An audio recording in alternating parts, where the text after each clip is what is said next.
Alors, bienvenue à cette table ronde sur comment pitcher un projet à un studio d'animation qui s'adresse à tout le monde. Je vois des gens qui ont un peu tous les âges, ça fait plaisir. Jamais trop tard pour se former à plein de trucs. On accueille aujourd'hui 3 professionnels. On devait en avoir une 4e, Mochuli, qui travaille à Cybergroup, mais malheureusement elle est qu'à contact. Donc on a préféré qu'elle reste chez elle au chaud pour pas prendre de risque. Je vous laisse peut-être chacun vous présenter, je ferai après une courte présentation des intervenants.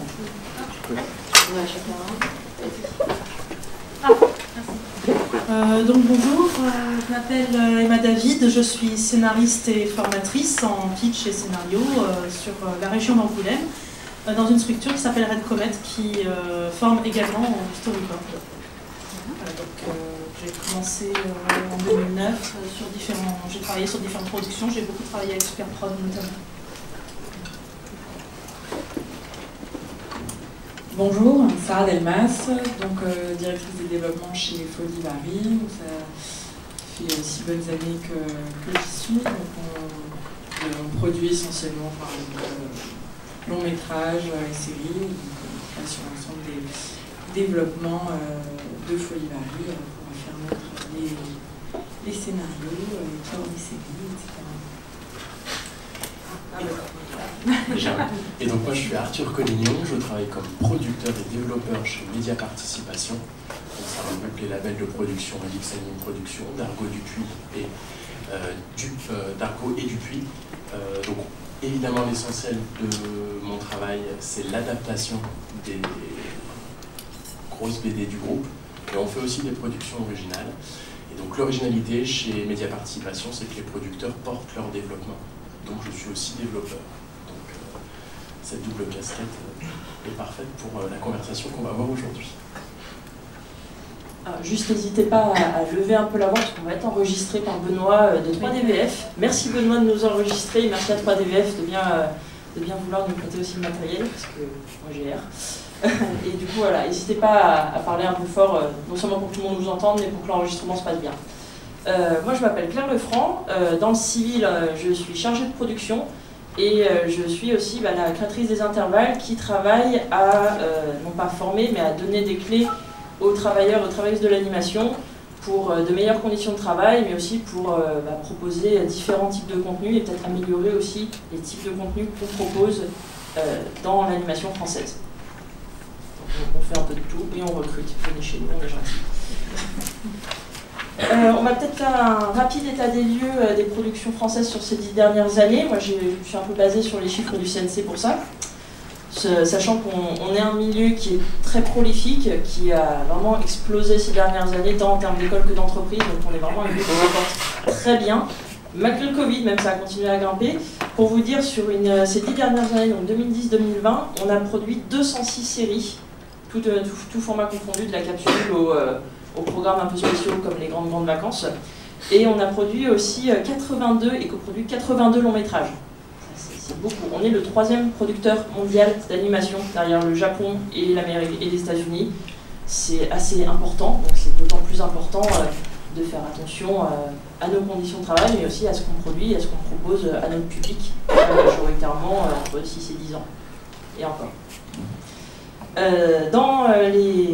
Dans les œuvres qui ont été produites sur ces 10 dernières années, comme le disait Arthur, il y a beaucoup d'adaptations parce que forcément c'est rassurant aussi pour les producteurs de se baser sur des franchises qu'ils connaissent déjà. Alors on a, je ne compte plus les adaptations des Schtroumpfs, du Marsupilami, mais aussi d'œuvres pour le public plus jeune comme Oui Oui, Choupi, Petit Ours Brun. Mais ce qu'on observe aussi de plus en plus depuis une dizaine d'années, c'est que maintenant on a des séries originales qui deviennent par la suite des bandes dessinées ou des jeux vidéo. En fait, c'est elles qui sont des originalités et qui sont adaptées sur d'autres formats par la suite. Ce qu'on avait un petit peu moins dans les années 2000, on avait des produits dérivés, mais un peu plus cheap, genre les jeux McDo. C'est un peu moins le cas aujourd'hui. Il existe aussi comme des œuvres plus inattendues où on a des adaptations de jeux vidéo. Ankama est connu avec Dofus et Wakfu, mais il y a aussi des œuvres comme Mini Ninja, qui était à l'origine un jeu vidéo portable et qui est devenu une série d'animation. Pourquoi pas. Donc les adaptations peuvent être très libres et peuvent venir de milieux très différents et parfois s'écarter beaucoup du matériau d'origine. Donc en fait, ici on va surtout parler de pitcher des séries originales, mais je voulais quand même appuyer sur le fait que les adaptations peuvent être des adaptations où il y a un travail quand même très intéressant à faire dessus. Il ne faut pas se fermer pour autant à travailler sur des séries qui sont adaptées d'une œuvre préalable. Il faut noter aussi que le format des œuvres adaptées comme des œuvres originales a tendance à changer ces dernières années. On avait beaucoup d'œuvres de 11 à 13 minutes, avec ou sans générique, qui étaient non feuilletonnantes, et on a de plus en plus, surtout ces 5 dernières années, du semi-feuilletonnant et du feuilletonnant qui revient dans nos séries. Donc pas hésiter justement à pitcher, peut-être on va en reparler après, mais des œuvres qui sortent du one-shot où c'est un format d'épisode qui revient tout le temps. On peut citer dans les développements récents de feuilletonnant Rune, qui est chez les armateurs, Andarta qui s'est lancé dans l'aventure Ewilan, qui est un énorme projet, mais aussi La Chouette avec Droners et Imago, et en semi-feuilletonnant, Miraculous Ladybug, qu'on ne présente plus, qui est un succès international, et bientôt, qui va sortir bientôt, la nouvelle saison de Foot de rue, qui est aussi du semi-feuilletonnant. On revient à des formats avec justement peut-être plus de narration sur les personnages, plus de développement et d'écriture. Donc vraiment, on va en reparler, mais peut-être pas hésiter à proposer des sujets et des formats variés. Qu'est-ce que je voulais ? Les séries, je parlais surtout de séries, mais alors, en long métrage, c'est vrai qu'on a aussi beaucoup donc, de productions. Ça va des adaptations classiques d'Astérix, qui marchent toujours à la télévision et au cinéma très très bien. À la télé, c'est majoritairement les rediffusions d'œuvres plus ou moins anciennes qui fonctionnent. Les plus grosses audiences, c'est les 12 travaux d'Astérix et Shrek. À chaque rediffusion, donc les Shrek étant une œuvre originale, très originale même, je peux dire. Vraiment, ça montre que tous les formats fonctionnent bien. Et les œuvres originales en salle fonctionnent souvent plus sur le long terme, à partir du moment où elles ne sont pas dans des franchises type MacGuff ou Micros, qui sont d'énormes industries, d'énormes machines qui ont la capacité de faire des campagnes de marketing dignes des Américains et qui font ils ont l'air beaucoup plus présents sur le marché, mais nos plus petites œuvres fonctionnent quand même. Elles peinent parfois plus à trouver leur public, mais sur le long terme, elles le trouvent et elles fonctionnent quand même beaucoup plus. On a des diffusions en festival, parfois de longs métrages, qui peuvent s'étaler sur 3, 4, 5 ans, et ça fonctionne quand même très très bien. Donc, en long métrage aussi, ça peut être plus compliqué, mais on peut trouver des projets originaux, adultes comme enfants, qui fonctionnent. Donc, voilà. Et du coup, on va peut-être commencer. Donc, comment développer un projet? D'abord, c'est comment ça se développe, le contenu, qu'est-ce qu'on met dedans, est-ce qu'on est tout seul, comment ça se passe? Qui veut commencer? Pour que le développement, tu fais quelque chose que tu connais bien? Alors je commence. Peut-être. Alors, il y a autant de développement qu'il y a, je pense, de producteurs et d'auteurs. Il n'y a pas une seule recette, et je pense que ce qu'on va venir vous exposer aujourd'hui, c'est un peu une expérience. On n'est pas parole d'évangile, donc voilà. On vient partager une expérience, et ensuite ce sera à vous de faire la vôtre, de vous faire votre opinion et d'avancer avec les quelques clés qu'on arrivera à vous donner. Alors, comment ça commence un développement? Pour moi, il y a deux types de projets. Il y a les projets qui sont push, c'est-à-dire qui sont portés par un auteur, qui a une vision, une volonté, la bonne idée. En tout cas, il en est convaincu. Et donc voilà, il va la développer autour d'un pitch. On reviendra sur la définition du pitch. Il va la développer pour pouvoir la présenter. La présenter à qui? Un co-auteur. La présenter à qui? Un scénariste. La présenter à qui? Un producteur. Voilà. Il y a différents interlocuteurs qui sont nécessaires d'avoir autour de soi pour pouvoir monter un projet. Et puis il y a les projets que j'appelle pool, qui sont tirés par un producteur. Donc c'est-à-dire que ça va plutôt être un objet de commande en disant voilà, moi aujourd'hui j'ai l'envie de monter un projet avec un héros, une héroïne différente qui va venir défendre des ambitions écologiques par exemple. Et donc là vous allez devoir travailler à élaborer quelque chose autour d'un cahier des charges donné par un producteur. Donc voilà, projet pool, projet push. Donc il y a ces deux manières différentes d'envisager le travail. Un avec certainement plus de, on va dire, velléité d'auteur, avec un grand A, comme on en a la culture en France, et puis une autre, peut-être un peu plus anglo-saxonne, où vous allez vous mettre au service d'une exigence producteur. Voilà, j'ai déjà dissocié les deux types, pour moi, de projets possibles en France. Ensuite, je vais peut-être laisser la parole à notre développeuse de chez Folivary. Oui, donc comme tu disais Arthur, en effet, les projets naissent de manière extrêmement variée. Nous, je vois que très souvent, on a eu aussi des producteurs qui sont venus nous voir, des petits producteurs qui étaient avec un auteur, qui sont venus nous voir pour les aider à développer, parce que l'animation, comme en général, c'est des projets qui coûtent très cher, il faut pouvoir s'appuyer sur des structures solides. Donc, non seulement il y a l'idée dans votre développement, il y a aussi les personnes, en effet, comme tu disais, Arthur, avec qui vous allez travailler. Donc, avant de... même si je pense que c'est super de travailler en groupe et travailler à plusieurs, on a absolument besoin, mais bien choisir avec soin les personnes avec qui vous allez faire équipe, parce que ça va durer longtemps. Et ça, c'est inévitable. Donc, c'est vrai que avant de faire ces choix, je pense, étant donné que c'est vraiment travailler en co-autorat ou comme nous en copro, c'est un peu comme des mariages. Donc, choisissez soigneusement vos partenaires pour faire cette longue et belle route. D'autant plus que, comme tu disais si bien, en fait, c'est long, un développement c'est très long. D'ailleurs, souvent, ce qui peut être assez impressionnant, c'est qu'on démarre souvent tout seul. On démarre souvent, il faut une idée à la base, il faut un concept, il faut aussi un pitch, il faut qu'on ait une base pour présenter avant à un producteur qui va pouvoir nous soutenir. En attendant, ça c'est le travail qu'on fait de son côté chez soi, ou soit seul, soit avec un co-auteur. Souvent en animation, un producteur, je me trompe peut-être, mais moi on m'a toujours dit un producteur aime bien qu'il y ait un graphiste, ils aiment bien qu'il y ait une image quand même sur le texte, puisque forcément l'animation sans image c'est très compliqué de se l'imaginer.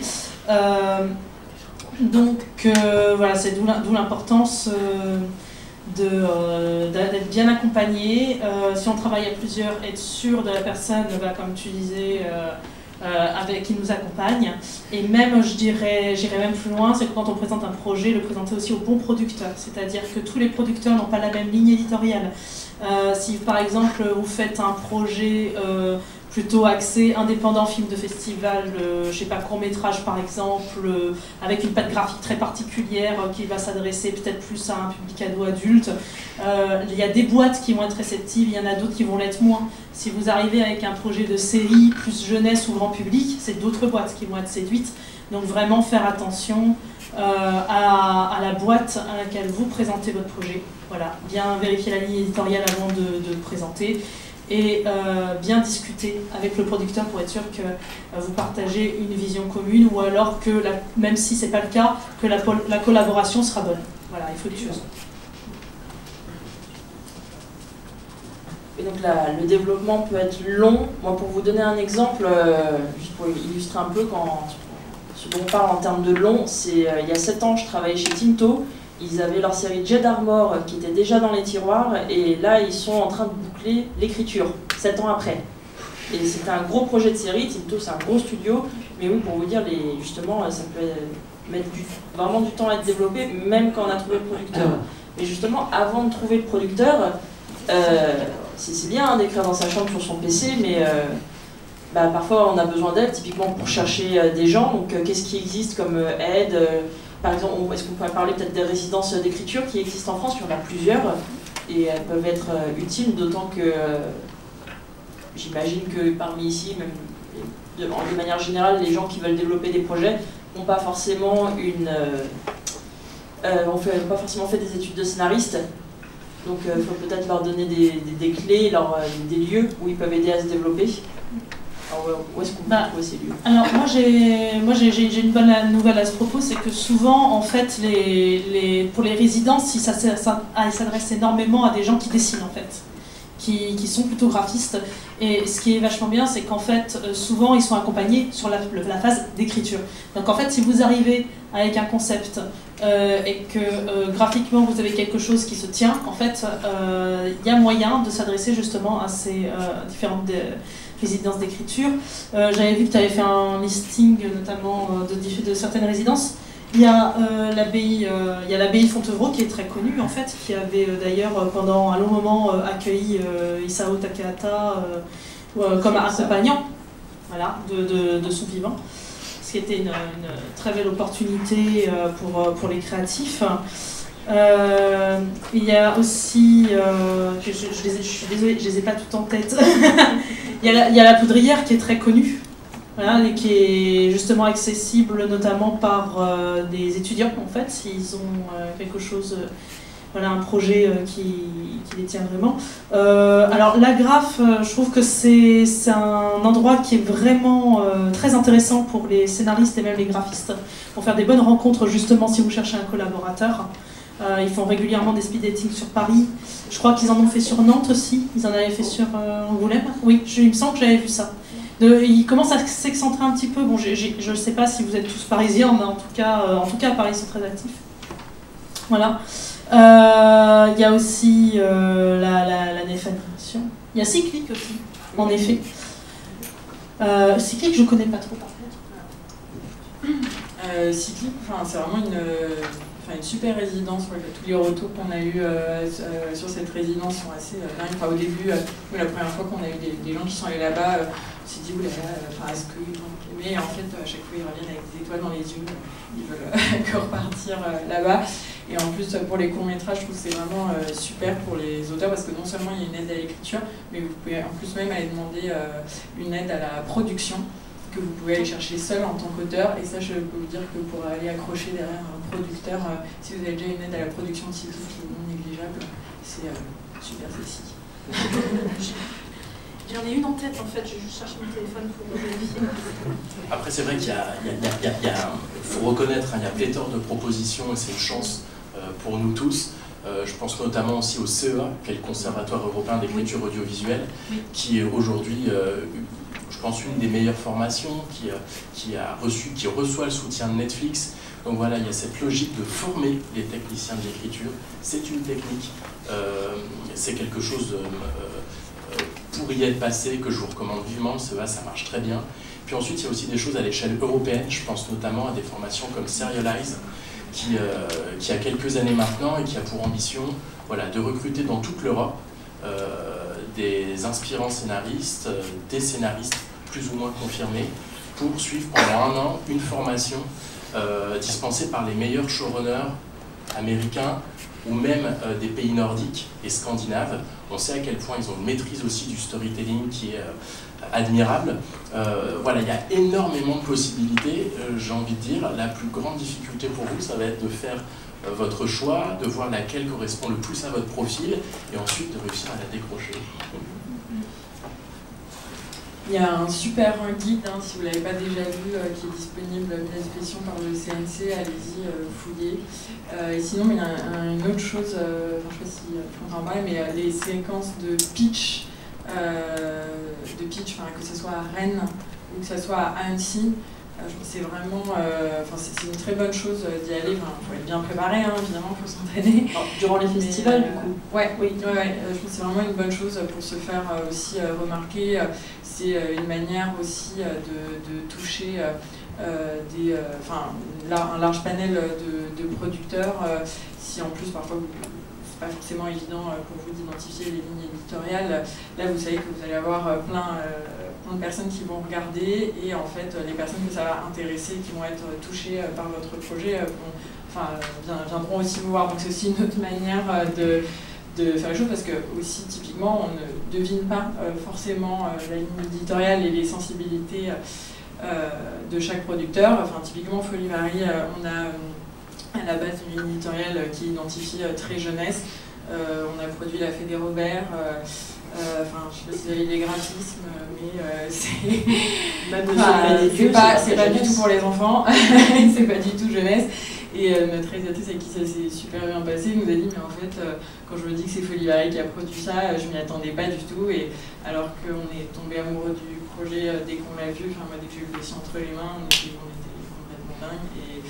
Et donc parfois aussi il y a des rencontres qui peuvent se créer autrement. Et là pour le coup c'était parce que lors d'un pitch à la Fondation Lagardère, on a remarqué, enfin ce projet a été remarqué par Didier Brunner. Donc tout peut arriver et il faut trouver le moment et il faut se donner les occasions de créer les rencontres en fait avec la bonne personne. C'est aussi ça. Donc il faut multiplier les rencontres, multiplier ces occasions-là parce que c'est comme ça que ça va se faire. Et voilà, ce qui est bien en fait en présentant en convention et dans ce type de lieu, en fait, c'est que les producteurs sont là aussi pour découvrir. En fait, ils sont aussi là pour faire de la prospection. Alors que c'est vrai qu'on va avoir le réflexe d'envoyer un dossier comme ça par mail tout au long de l'année, mais parfois ils sont pris, ils ont pas mal d'obligations, ils reçoivent beaucoup de mails, ils n'ont pas forcément le temps de tout regarder, et parfois même ils peuvent passer à côté d'un super projet juste par manque de temps en fait. Alors que là justement ils sont là pour ça, ils sont là pour découvrir. Et c'est vraiment l'idéal d'aller donc à Annecy ou là tu parlais de la Fondation Lagardère, c'est vrai que j'avais pas pensé à ça, mais c'est un bon endroit aussi. Tous les festivals et les lieux en fait de recherche de création. Un petit c'est parfait pour ça. On mettra en ligne après justement toutes les résidences qui existent, tout ce qu'on vous dit là, il y a des liens qui seront disponibles a posteriori sur le site des intervalles, puisque forcément là on énumère beaucoup de résidences, de lieux qui nous paraissent peut-être un peu évidents, mais qui ne le sont pas forcément à tout le monde, et on ne vous oblige pas à tout chercher, à tout noter maintenant. Donc tout va bien. Et petite précision aussi, c'est que si vous présentez des œuvres à des conventions et des festivals directement à des producteurs, pensez à déposer votre concept à la SACD avant. Parce que non pas que les producteurs soient tous des requins, mais on a déjà vu des concepts où le producteur se dit « Ah tiens, j'aime bien, mais en fait j'ai déjà un réalisateur en interne qui me fera ça très bien et comme je le veux, du coup je vais juste noter le concept dans ma tête et puis aller le développer de mon côté. » Et puis vous vous retrouvez 5 ans après, elle va dire « Ah mais c'est mon projet ça, mais je connais, ça me parle. » Et vous serez un peu triste. Oui, parce qu'en fait, comme on a tendance à ne pas avoir de contrat quand on propose un projet, même de toute façon, en tant que scénariste, quand on commence à travailler sur une production, à pitcher justement pour un épisode, on n'est pas sous contrat. Donc, c'est une chose à laquelle il faut vraiment faire attention. Et donc, du coup, Claire parlait de la SACD, et en fait, plus précisément, ça s'appelle e-dépôt. C'est E-du-6 DPO. Je crois que c'est .com, mais j'ai un doute. Mais voilà, c'est ça le nom du service. Et donc, en fait, ça vous permet de déposer pour une somme qui est franchement raisonnable votre projet et il sera protégé pendant 5 ans. Ce qui fait que si quelqu'un, en fait, se l'approprie, vous obtiendrez une aide de la SACD juridique qui vous permettra donc de prouver que votre projet est bien le vôtre. Il y a aussi la solution en doublon de s'envoyer à soi-même le projet imprimé avec accusé réception, voilà, sans l'ouvrir. C'est une seconde garantie. Voilà. Ça paraît bête comme ça, mais on n'y pense pas. Et sur les aides, il y en a une qui est un peu contraignante qu'on n'a pas abordée, c'est le CNC, qui fait des aides au concept et au développement. Je ne sais plus, c'est 3 fois par an. Oui, c'est 3 fois par an à peu près. Il y en a une d'ailleurs qui va avoir lieu, je me demande même si c'est pas 4 fois par an. Je me pose la question. C'est une fois tous les trimestres, je crois. La prochaine est fin janvier, me semble-t-il. 27 janvier. Voilà, il y a des connaisseurs en plus.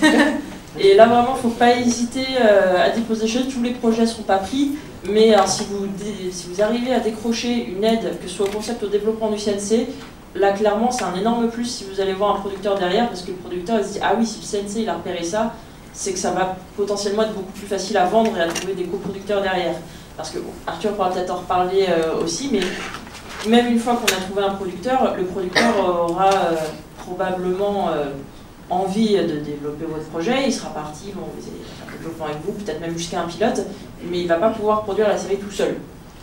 Et il y a d'autres conventions qui existent, qui sont plus dédiées pour les producteurs et les productrices, comme le Cartoon Forum, le Midcom, le Cartoon Fair, je ne sais plus si c'est ouvert pour les auteurs ou c'est que les producteurs. Le Cartoon Springboard. Le Cartoon Springboard aussi, où là, pour le coup, quand vous aurez trouvé un producteur, il va potentiellement vous demander de développer pour le présenter à ces conventions-là et pour trouver coproducteurs et aussi diffuseurs. Parce qu'en France, contrairement aux États-Unis, nos producteurs ne sont pas les diffuseurs, c'est pas Cartoon Network qui produit pour Cartoon Network la chaîne.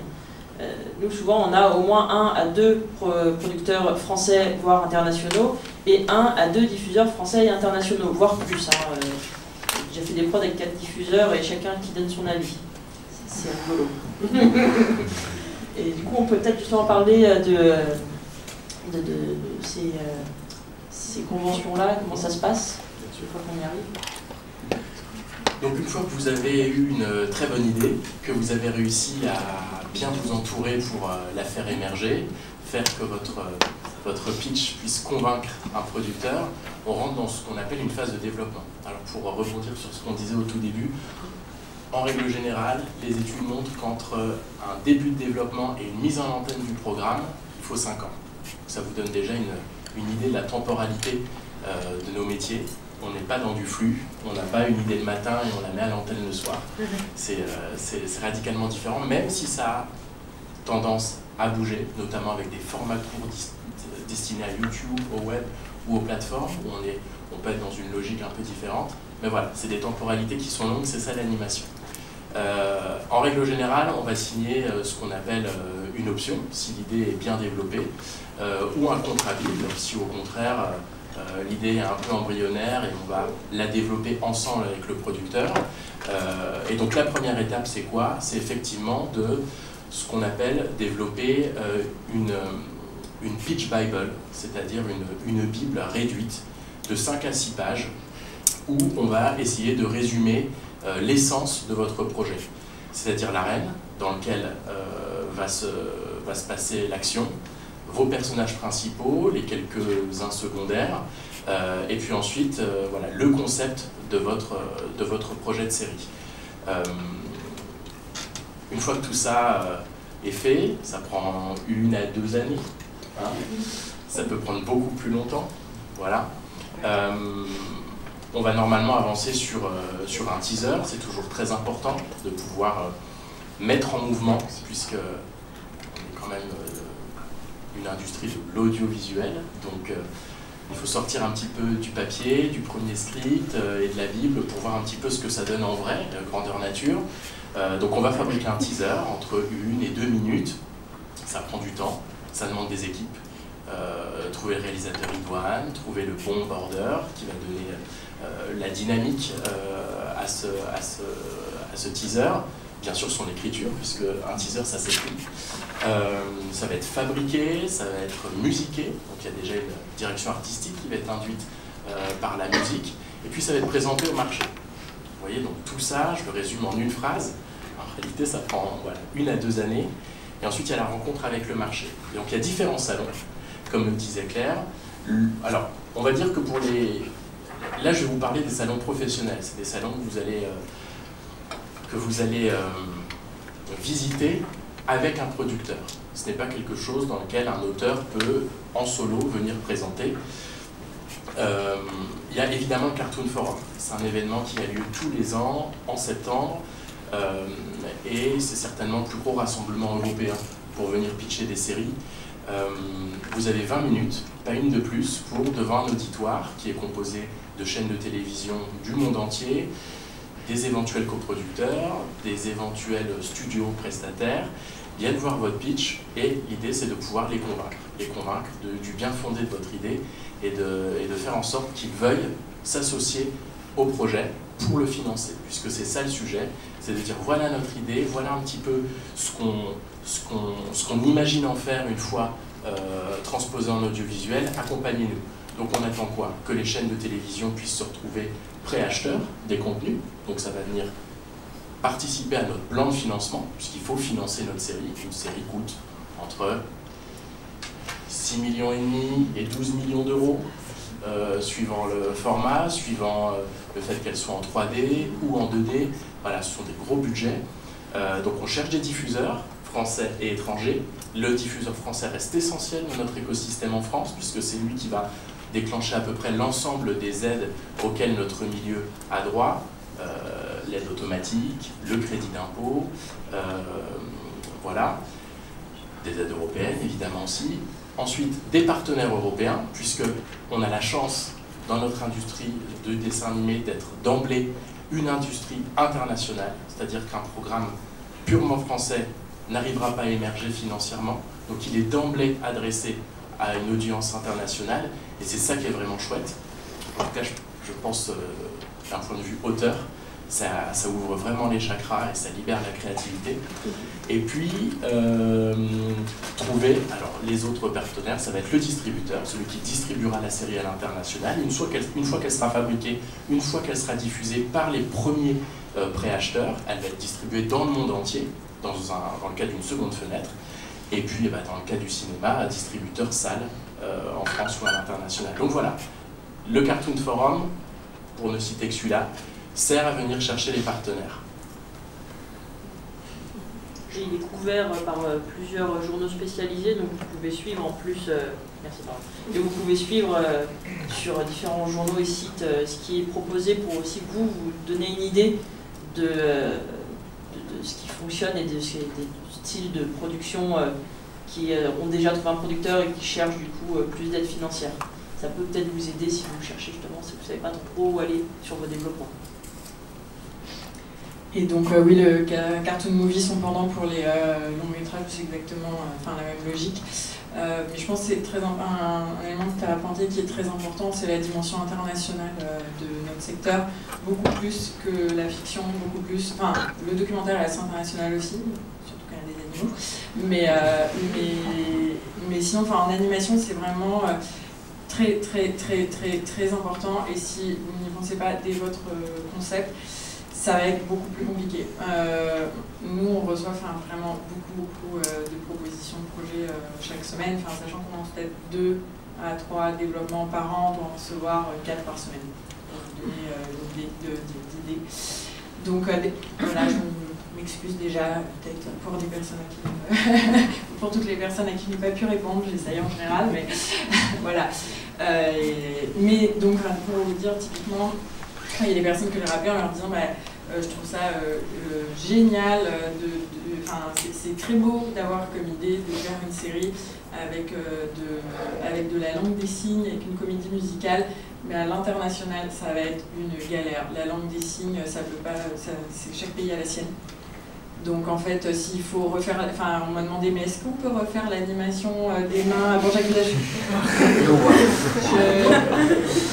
vous avez tellement une personne géniale, mais je suis désolée, non, ça ne se fait pas, c'est pas possible. Voilà, donc il faut trouver une autre manière.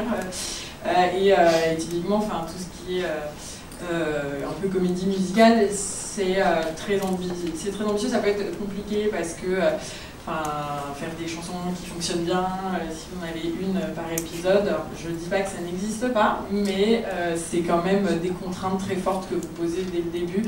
Donc, voilà, en tout cas, dans le cadre de la série, et si long métrage, mais pensez vraiment à cette dimension de notre secteur, parce que en général, en France, pour toutes les séries long métrage ambitieuses, on arrive. Nous, on ne peut pas réunir l'ensemble des financements. Donc, on est obligé d'aller penser au potentiel international. Et donc, si c'est un programme qui est très franco-français, en fait, on va être vite limité. Voilà, donc ça, c'est un point, je pense, qui est très important. Peut-être parler du coup plus en détail du contenu, puisqu'on va les présenter aux producteurs, parce que ce soit à Rennes, à Annecy pendant le festival, ou que justement on envoie des dossiers par mail, il y a quoi dedans?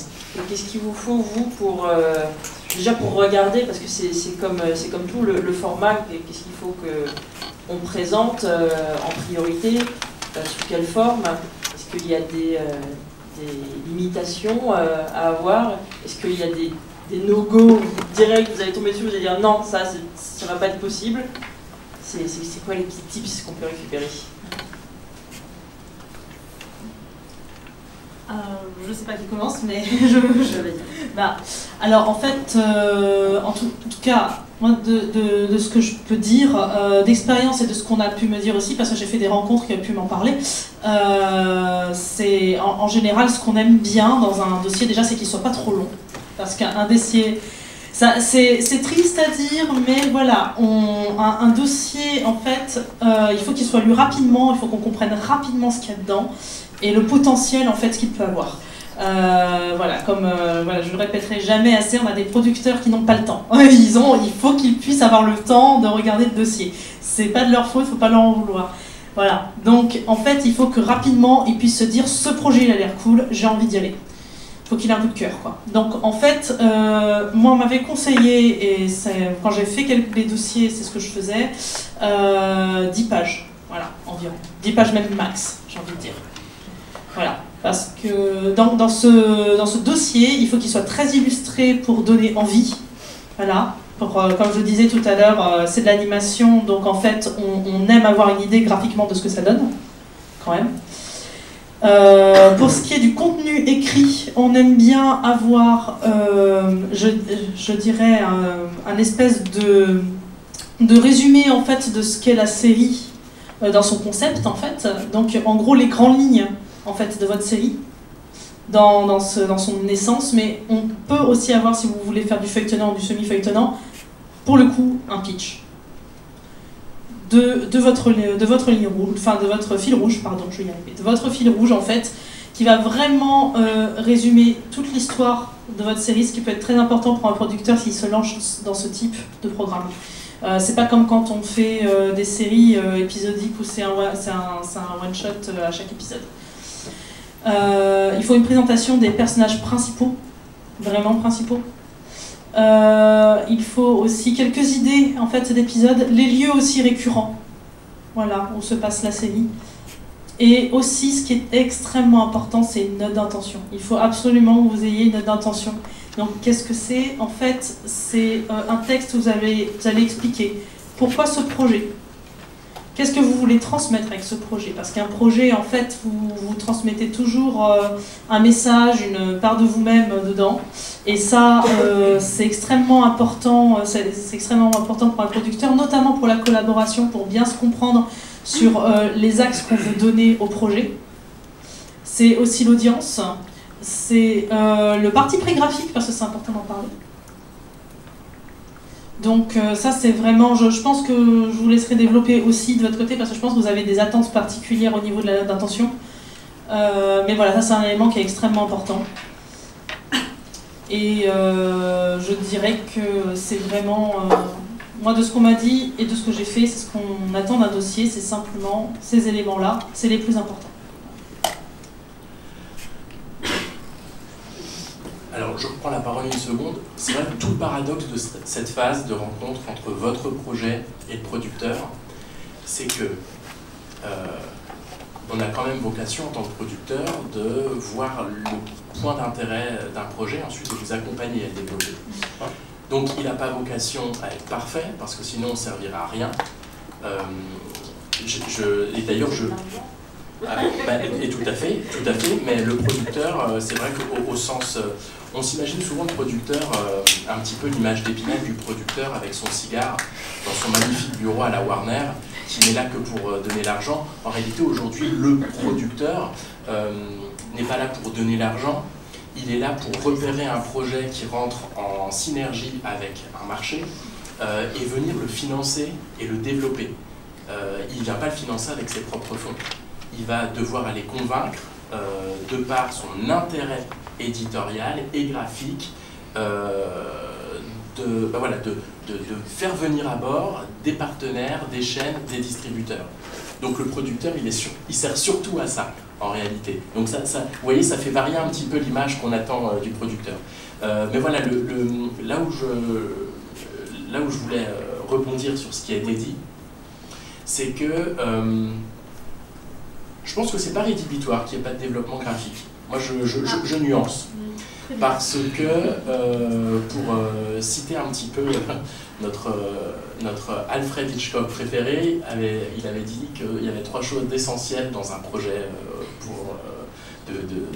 audiovisuel, le cinéma, c'était 1 le scénario, 2 le scénario et 3 le scénario.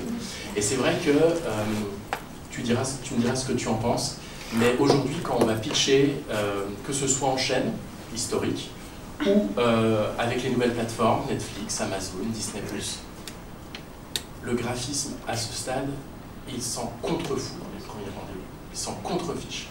C'est de quoi traite la série, quel est l'angle utilisé, quels sont les personnages en présence et qu'est-ce qui fait que le show il doit rentrer en production maintenant. Pourquoi est-ce qu'il a du sens maintenant? Donc, par rapport à la taille du projet à nous présenter, plus il est court, plus ça veut dire que vous avez travaillé dessus, plus vous avez su en tirer la substantifique moelle, de mon point de vue.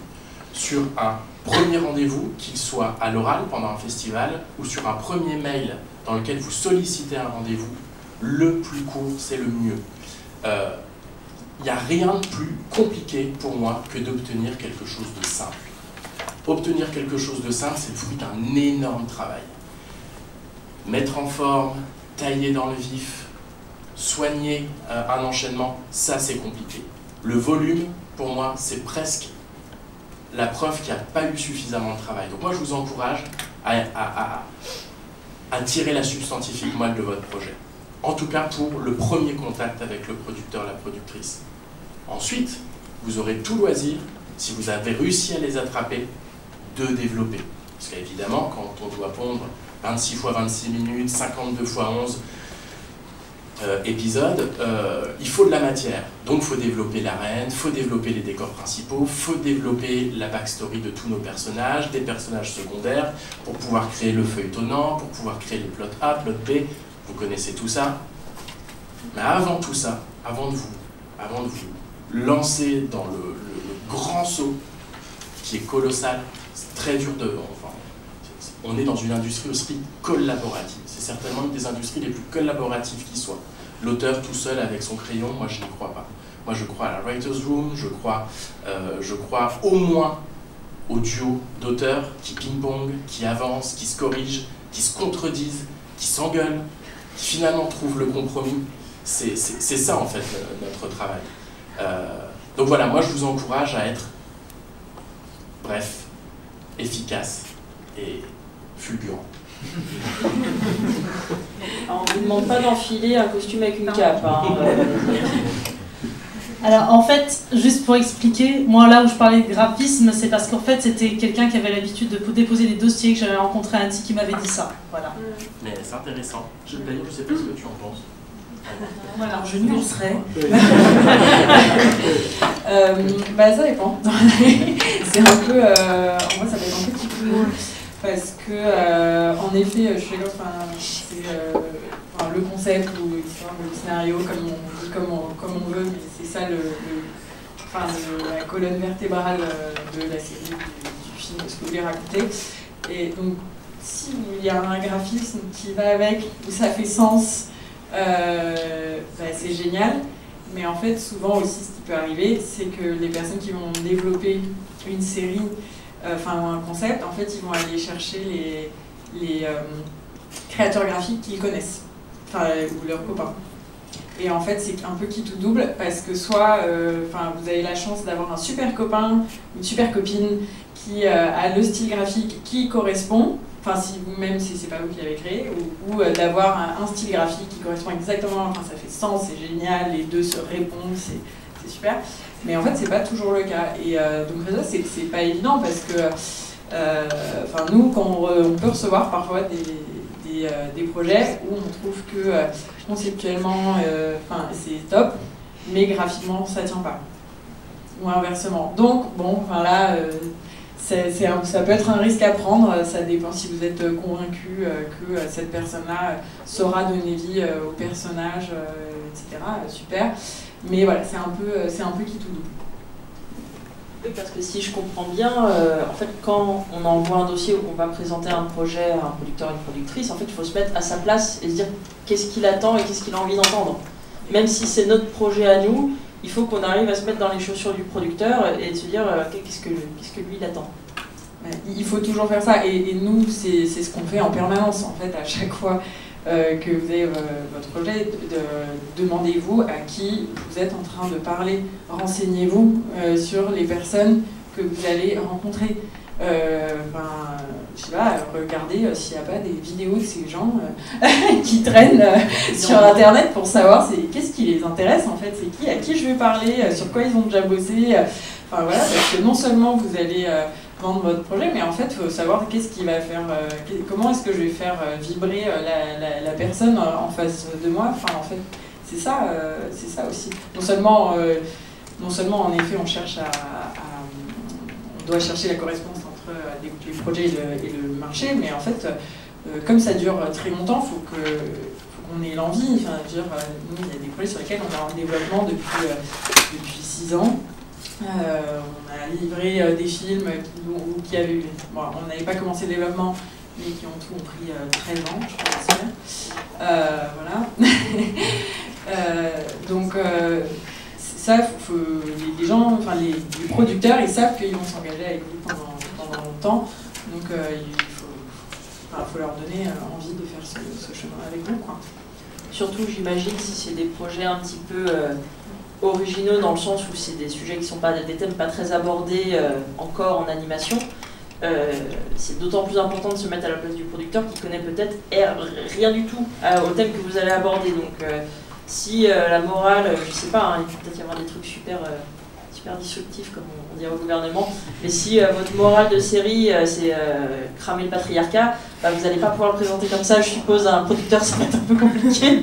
Même s'il est peut-être de votre côté, on ne sait pas, hein. À mon avis, il faudra reformuler et relisser vraiment et se mettre à sa place, dire comment lui, et il va réussir à le vendre derrière, parce qu'il faut que vous le vendiez à lui, mais lui, il faut que quand il reçoive votre pitch, il faut qu'il se dise « Ah ouais, moi je sais comment je vais le vendre derrière ». C'est vraiment, ça s'enchaîne dans les têtes, et c'est là que le collaboratif est important, et qu'il faut demander autour de soi, et s'informer à qui on va parler. D'autant qu'on va peut-être pouvoir avoir un sujet, mais on présente un projet. Le producteur, la productrice et le studio sont partants. Ils vont dire ok, on vous accompagne. Est-ce que ça fait de nous directement le ou la réalisatrice du projet? Est-ce qu'on va rester jusqu'au bout du projet? Comment ça se passe? Sujet qui fâche. Non, c'est simplement qu'il y a autant de possibilités qu'il y a de projets. Parce qu'effectivement, on peut recevoir un projet porté par un réalisateur, c'est-à-dire que un dossier peut être beaucoup moins littéraire que graphique, il peut déjà être avec une animatique qui vient de naissance, avec une patte graphique très affirmée, et donc finalement c'est un projet qui, voilà, on voit quelle dimension il peut prendre, et donc c'est ce qui en fait sa singularité, donc c'est ce qui va être conservé. Donc en toute logique, s'il est porté par un réalisateur graphiste, il n'y a aucune raison qu'il ne soit pas réalisateur du projet au moment où ça démarrera. Mais c'est vrai qu'en règle générale, on reçoit plutôt des projets qui sont portés par des auteurs. Donc rares sont les auteurs qui franchissent le cap de la réalisation. Surtout qu'en animation, c'est des métiers qui sont très techniques, qui ont une technicité, il y a des pipes de fabrication qui sont compliqués, qui sont de plus en plus lourds avec la 3D, qui demandent des vraies connaissances techniques, de vocabulaire et une certaine expérience. Donc voilà, ça arrive, je vais dire rarement, pour être nuancé.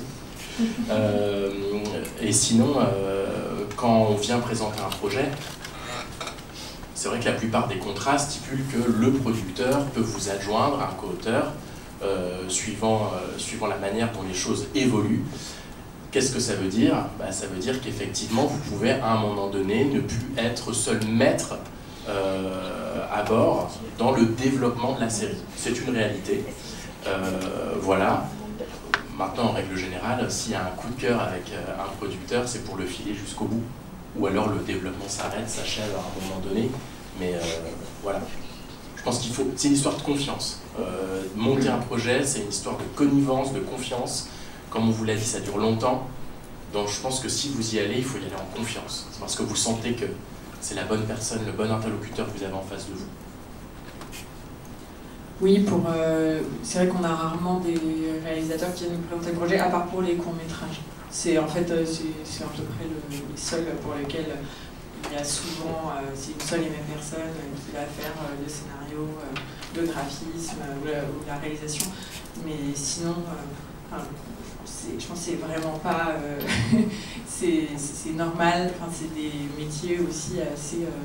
c'est pas toujours la même chose, et c'est pas évident de savoir tout faire. Je connais des personnes extrêmement talentueuses avec qui on travaille, qui sont des super réals, mais qui ne sont pas des graphistes, des super scénaristes qui ne savent pas spécialement réaliser.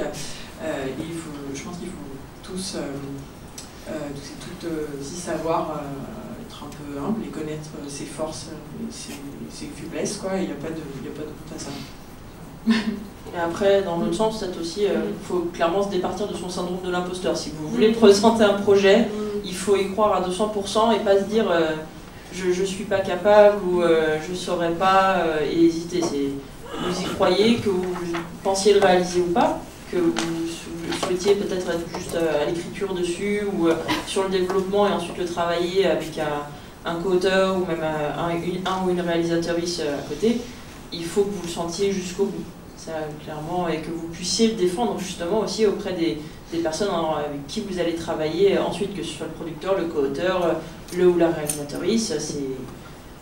C'est du projet de longue haleine, donc clairement il faut développer sa confiance en soi et se départir de son syndrome de l'imposteur pour celles et ceux qui en ont un peu particulier. Et il y a justement, je pense en cas particulier, j'en ai déjà entendu des gens qui aiment beaucoup une œuvre préexistante, que ce soit un roman, une BD, voire pourquoi pas un jeu vidéo, et qui souhaiteraient en fait emporter l'adaptation auprès d'un producteur. Donc, alors moi je sais que pour les BD, j'imagine que c'est pareil pour tout ce qui est littéraire, il faut contacter l'auteurice et la maison d'édition pour savoir s'il y a déjà une option qui a été posée dessus. Mais ensuite, est-ce qu'on s'amène, comment on s'amène, est-ce qu'il y a des spécificités à savoir quand on arrive auprès d'un producteur en disant j'ai un super projet, par contre c'est une œuvre préexistante et du coup il va y avoir d'autres interlocuteurs et d'autres interlocutrices sur le projet. Comment ça peut se passer?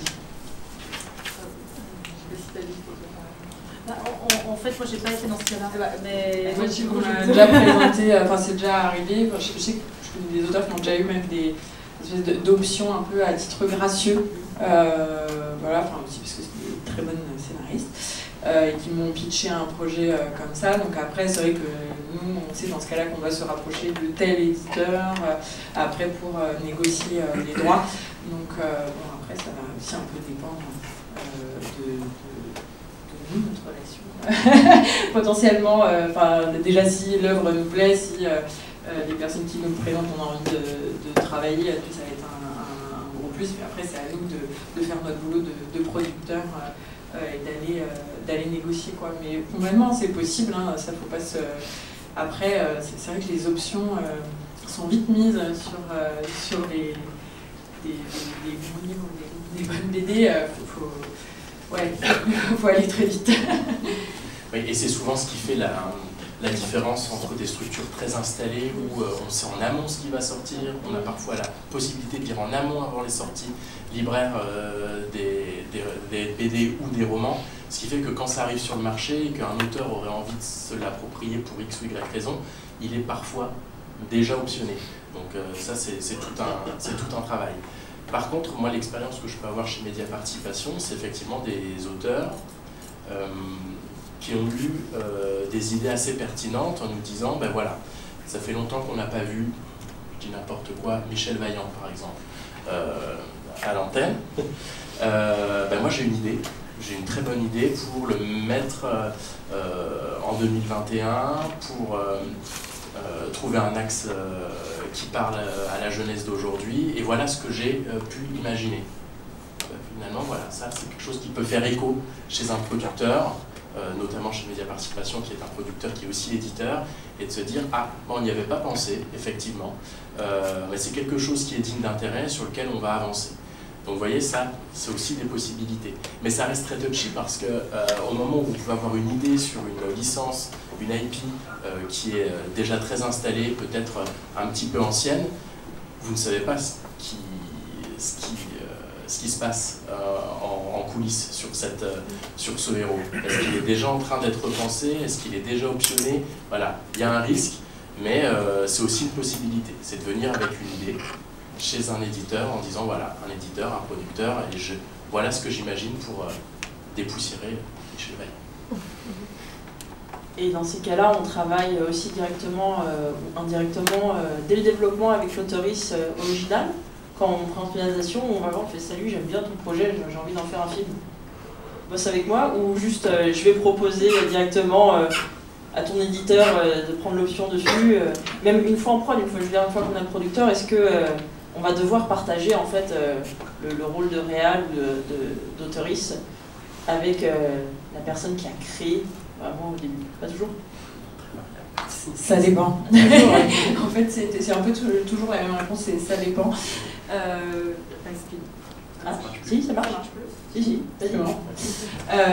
Parce qu'il y a des personnes qui vont avoir absolument...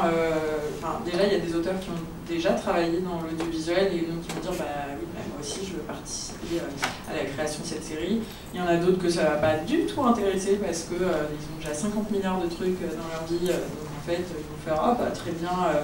et puis peut-être ce que vous avez fait leur plaît, donc ils vont faire génial, je suis ravie que vous développiez mon livre, allez-y. Mais donc en fait ça dépend, chaque auteur est différent, donc il y a des personnes pour qui ça va être très très difficile.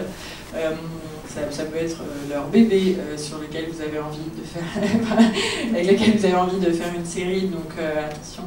Et il y en a d'autres vraiment qui vont faire go for it.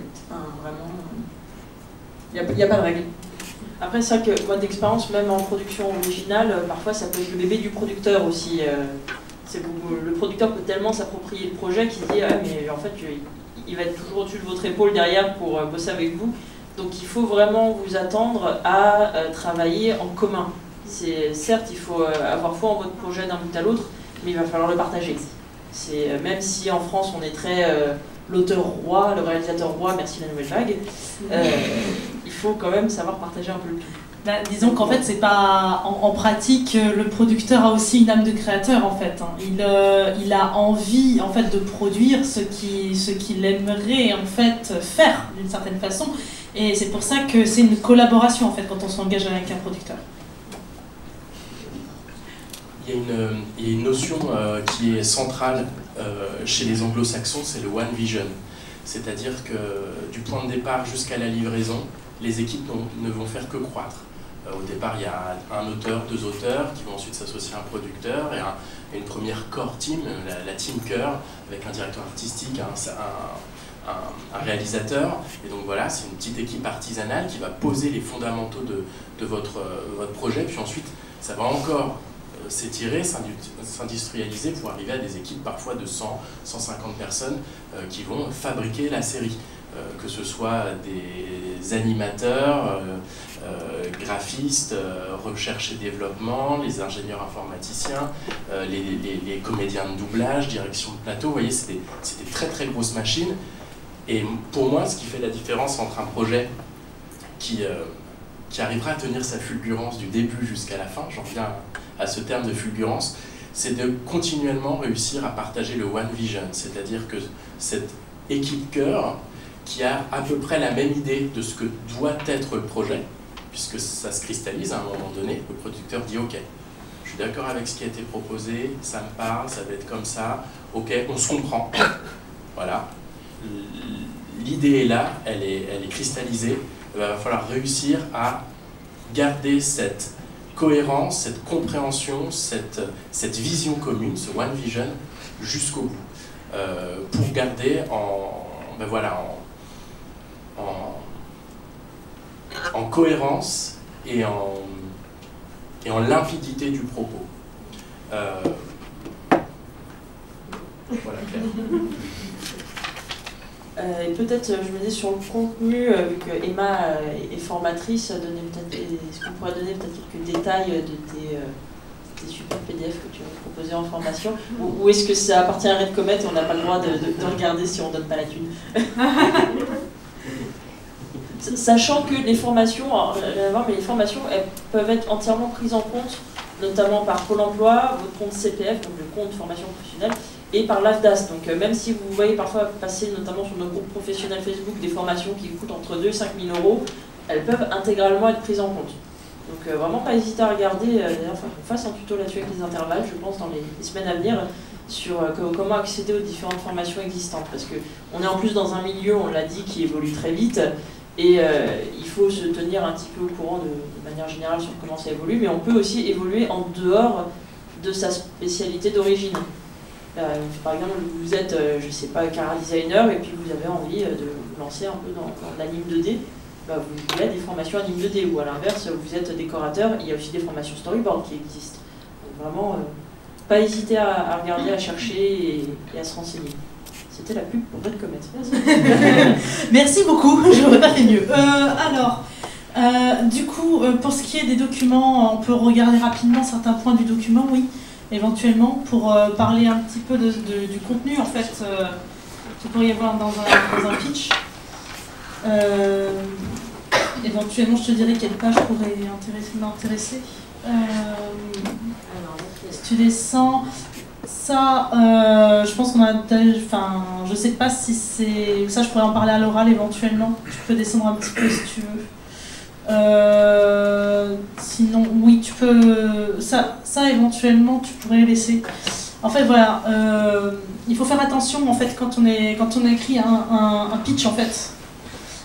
C'est ces détails-là, c'est-à-dire que comme il est... En fait, un pitch, pour vous donner la vraie définition d'un pitch, voilà, comme on l'entend, parce que ça, c'est une confusion qui existe beaucoup, c'est de la faute de personne, c'est simplement que, quelles que soient les institutions, les productions, ce que vous voulez, on donne en fait le terme de pitch à beaucoup de choses.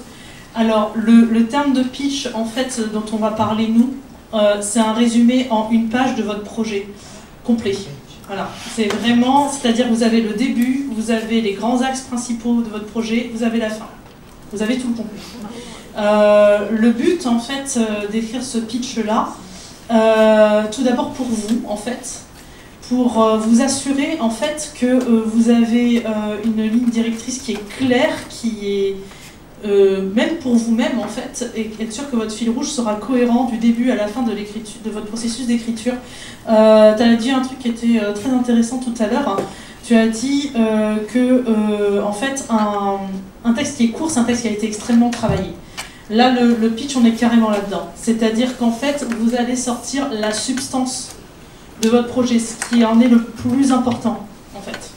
C'est à ça que ça sert. Ça va vous servir aussi à le structurer en amont, parce que forcément un scénario est forcément structuré, et ça va vous permettre de voir où vous allez mettre vos éléments, précisément, dans la narration. Donc, du coup, c'est un texte qui est extrêmement synthétique. Voilà, et c'est là où moi j'ai laissé cette page, c'est qu'il faut faire attention, en fait, justement, au fait qu'il est très court, c'est-à-dire que vous allez devoir faire des choix, vous allez devoir aussi apprendre à bien choisir vos mots pour avoir un maximum d'idées en un minimum de lignes. Voilà. Et ça, c'est extrêmement important parce que comme il est court, voilà, tout va ensemble en fait, les trois lignes, les trois points vont ensemble. C'est qu'il n'y a pas de place à l'approximation, et comme il n'y a pas de place à l'approximation, on peut donner rapidement l'impression, en étant approximatif, qu'il n'y a rien en fait dans votre projet. Alors que des fois, il peut se passer 36 000 choses. Si votre phrase, elle est complexe, qu'elle prend de la place, si vous êtes vous-même pas clair avec ce que vous voulez écrire, et bien tout simplement, comme le texte est court, vous allez donner l'impression qu'il ne se passe rien. Donc vraiment... d'où l'intérêt en fait de vraiment savoir où vous allez avec votre projet et donc de le pitcher, de le résumer et d'être capable de le faire même à l'oral. Et le pitch, ce qu'on rencontre souvent quand on lit les projets qu'on reçoit, c'est un pitch, il doit être double. Il doit y avoir un pitch dramatique et il doit y avoir un pitch thématique. Un pitch réussi, c'est celui qui vient combiner les deux. Parfois, on n'a que l'un ou que l'autre. Et c'est là où on se retrouve à un pitch qui est incomplet. Le pitch thématique d'Harry Potter, c'est sorcier qui est le seul à pouvoir sauver le monde, soit le monde des humains ou le monde des sorciers. Et le pitch dramatique, je caricature, hein. Et le pitch dramatique, c'est comment est-ce que un jeune garçon va apprendre à s'accepter tel qu'il est, avec ses pouvoirs, à se découvrir et finalement à faire émerger sa personnalité sous toutes ses facettes. Voilà, vous voyez la différence. Il ne faut pas oublier, il faut avoir les deux pendants du pitch quand on travaille dessus. Oui, totalement. Et ça peut se travailler en amont avant même de démarrer son pitch, c'est-à-dire de réfléchir, ok, qu'est-ce que je veux raconter en fait avec mon histoire. Donc pensez au message que vous allez véhiculer, sachant que vous véhiculez toujours un message avec un programme. C'est-à-dire que même quand vous n'y pensez pas, vous allez véhiculer des idées. Donc en fait, c'est extrêmement important de commencer par ça. Et très souvent, justement, pour avoir ce mélange dont tu parlais, voilà, thématique et dramatique, en fait, tous les éléments de votre histoire vont tourner autour de ce sujet. Donc vous allez créer un personnage, en fait, qui va avoir une histoire qui va servir le propos que vous voulez, que vous voulez véhiculer. Tous les personnages qui gravitent autour vont l'aider aussi à articuler ce propos. L'univers dans lequel il va évoluer, c'est pareil. En fait, tout va être construit autour de ce propos-là. Il ne faut pas oublier qu'en anime, donc on fabrique quand même tout de A à Z, mais du coup, dès le développement, il faut penser que tous les éléments doivent servir la narration, les personnages, et en fait, on ne place rien au hasard. On ne va pas se dire tout de suite, tiens, ça c'est joli, j'aime bien, je vais le poser là. Oui, voilà, si vous voyez quelque chose de joli, en général, il n'est pas joli par hasard, c'est parce que vraiment, il est là pour servir une idée. Voilà, ça va éventuellement, quand vous allez voir, par exemple, je sais pas, vous allez voir un projet un peu plus indépendant, et vous allez voir, je sais pas, par exemple, je vais dire une bêtise au hasard, mais une baleine qui sort de l'eau à un moment donné, où ça vous semble peut-être gratuit, mais peut-être, très probablement même qu'il y a une symbolique derrière cette baleine qui sort de l'eau. Elle n'est pas là par hasard juste pour faire joli. Et je pensais à un détail qu'on n'a pas abordé tout à l'heure dans le contenu aussi à présenter, mais est-ce que ça vaut le coup, par exemple, de mettre en avant les références qu'on a ou les inspirations qu'on a dans le projet? Oui, tout à fait. En général, si je ne me trompe pas, ça se met dans la note d'attention. On parle justement, quand on parle un peu de nous et des origines du projet et de pourquoi le projet, c'est très important de parler de qu'est-ce qui nous a inspiré et dans quel axe on va aller grâce à des références, en effet. Dans la note d'intention, c'est aussi possible de faire un mood board, typiquement, aussi de vos inspirations. Là, par exemple, pour la fée des Robert, la réalisatrice avait été inspirée par un documentaire sur un éléphant qui s'était révolté dans un cirque et sur les concours des mini-miss aux États-Unis. Donc, voilà, il y avait une page de mood board comme ça, et c'est vrai que ça donnait, ça nous aidait aussi à comprendre quelle était son intention et sa volonté, voilà, qu'est-ce qui avait déclenché chez elle cette envie profonde de réaliser ce court-métrage qu'elle nous a transmis. Et j'ajouterais que chez les jeunes enfants en particulier, je considère que c'est des monstres de conservatisme. Il y a un automatisme, notamment quand ils ont la tablette entre les mains, ou qui sont sur Roku, sur les plateformes qui sont maintenant disponibles, c'est de toujours aller sur TroTro, toujours aller sur SamSam, et donc il y a une grande difficulté à introduire la nouveauté. Le linéaire introduisait la nouveauté, quand on était nous plus petits, après notre dessin animé favori, ou avant, il y avait le nouveau dessin animé, ce qui nous forçait quelque part à introduire de la nouveauté, à rencontrer de nouveaux héros, à découvrir de nouveaux univers graphiques. Là, avec l'ultra choix, les tablettes, les plateformes, les enfants refusent catégoriquement d'aller voir la nouveauté, sauf si elle est introduite par les camarades, par la cour de récréation. Donc l'avantage de pouvoir faire du mood board et de montrer, c'est qu'en réalité, nous producteurs, même si on essaie de ne pas l'être, on est aussi enfermé dans une certaine forme de conservatisme parce qu'on a nos habitudes et c'est aussi ça notre combat, c'est de rester ouvert au vent frais et à tout ce que la nouvelle génération peut proposer.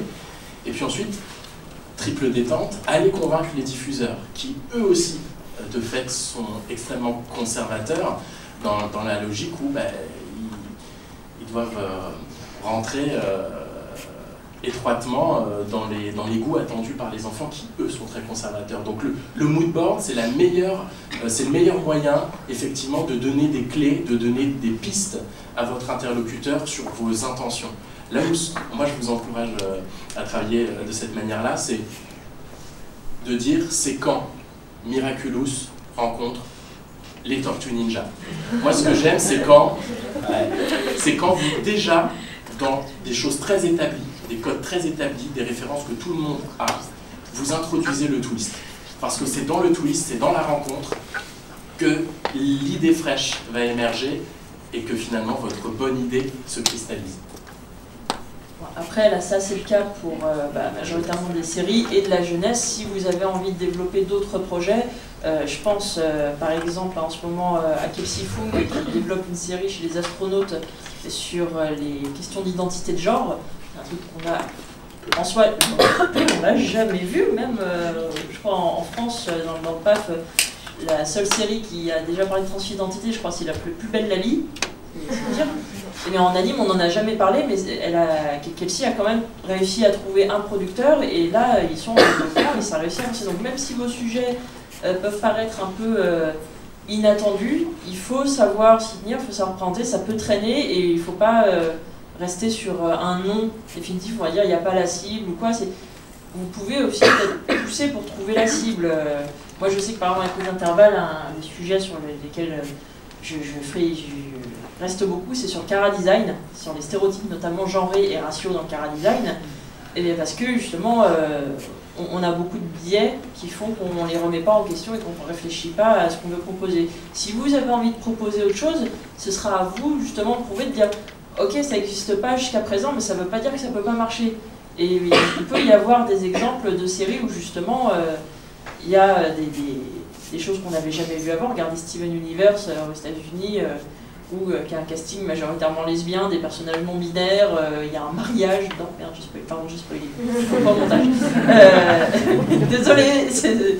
Et c'est des séries très novatrices, et aux États-Unis ça bouge énormément. Alors même si on n'a pas le système de production et de diffusion des États-Unis, il n'y a pas de raison qu'en France ça commence à s'ouvrir également. Et si Plus belle la vie arrive à avoir des personnages LGBT+ dans ces séries, il n'y a pas de raison que nous on n'arrive pas à en produire aussi dans l'animation. On fait majoritairement des séries jeunesse, certes, mais on n'est pas un genre. C'est toujours bon à rappeler, je crois. On n'est pas un genre, on est un médium. Donc on peut proposer en fait tout type de contenu dans nos productions. Moi vraiment j'encourage au contraire à aller à sortir justement du 6-10 ans, même si c'est très bien, 6-10 ans on fait des trucs très cool, mais vraiment n'hésitez pas à sortir un peu aussi des sentiers battus. Ça peut rebuter peut-être quelques producteurs. Du coup c'est là que c'est important de bien les choisir, je pense. Mais bon, la Fédé Robert c'était inattendu. Et la Fédé Robert, Folivary l'a quand même fait, alors que c'est un peu du jamais vu. Oui, non, c'est sûr. Là, il est éteint, je crois. Là, il est éteint. Ouais, la série est éteinte, je sais pas pourquoi. Après, c'est très différent pour le court-métrage, la série et le long-métrage. Là, un court-métrage, c'est entre 200 et 250 000 euros. Quand vous devez réunir entre 5 et 10, c'est un autre sujet. Quand vous devez réunir entre 10 et 15 millions d'euros, enfin, je crois, c'est encore un autre sujet. Donc, en fait, ça dépend. Et vous pouvez aussi faire le choix de... Enfin, c'est tout... On peut aussi choisir, dire bah non, moi j'ai envie de faire du court-métrage toute ma vie parce que là il y a une liberté qui est beaucoup plus importante et très bien, il y a des gens qui font ça et c'est super. Et voilà, ça dépend. Il faut avoir conscience de ça. Parce que c'est vrai que en ce moment l'animation adulte se développe aussi bien en long-métrage qu'en série. Il y en a moins, mais ça existe quand même, donc c'est pas... Comme tu dis, c'est pas interdit d'en développer. Et en effet, après, il faut trouver aussi le bon axe, le bon moment pour développer ces choses-là. Mais ouais. En fait, je crois qu'il ne faut rien s'interdire au niveau des histoires que vous souhaitez porter et des personnages qui vont les porter. L'essentiel pour moi, c'est que ce soit cohérent. Que ce soit cohérent par rapport à la cible à laquelle vous vous adressez. que ce soit cohérent par rapport à ce que vous avez envie de dire, que ce soit cohérent par rapport à l'arène et l'univers dans lequel vous allez faire évoluer vos personnages. À partir du moment où c'est cohérent, où ça ne semble pas télescopé, c'est le moment ou jamais justement de sortir des sentiers battus. Puisque voilà, l'animation adulte explose et vous allez bientôt en voir les effets parce que c'est vraiment le gros virage pour moi actuel et c'est tant mieux et forcément ça induit d'autres types d'histoires. Et d'autres types de formats aussi, puisqu'on parlait tout à l'heure des séries en streaming, mais YouTube qui développe de plus en plus aussi ces séries. Je ne sais plus quel studio était sur Roger et ses humains, mais c'est vrai que typiquement c'est pas tellement un format qu'on va voir à la télévision.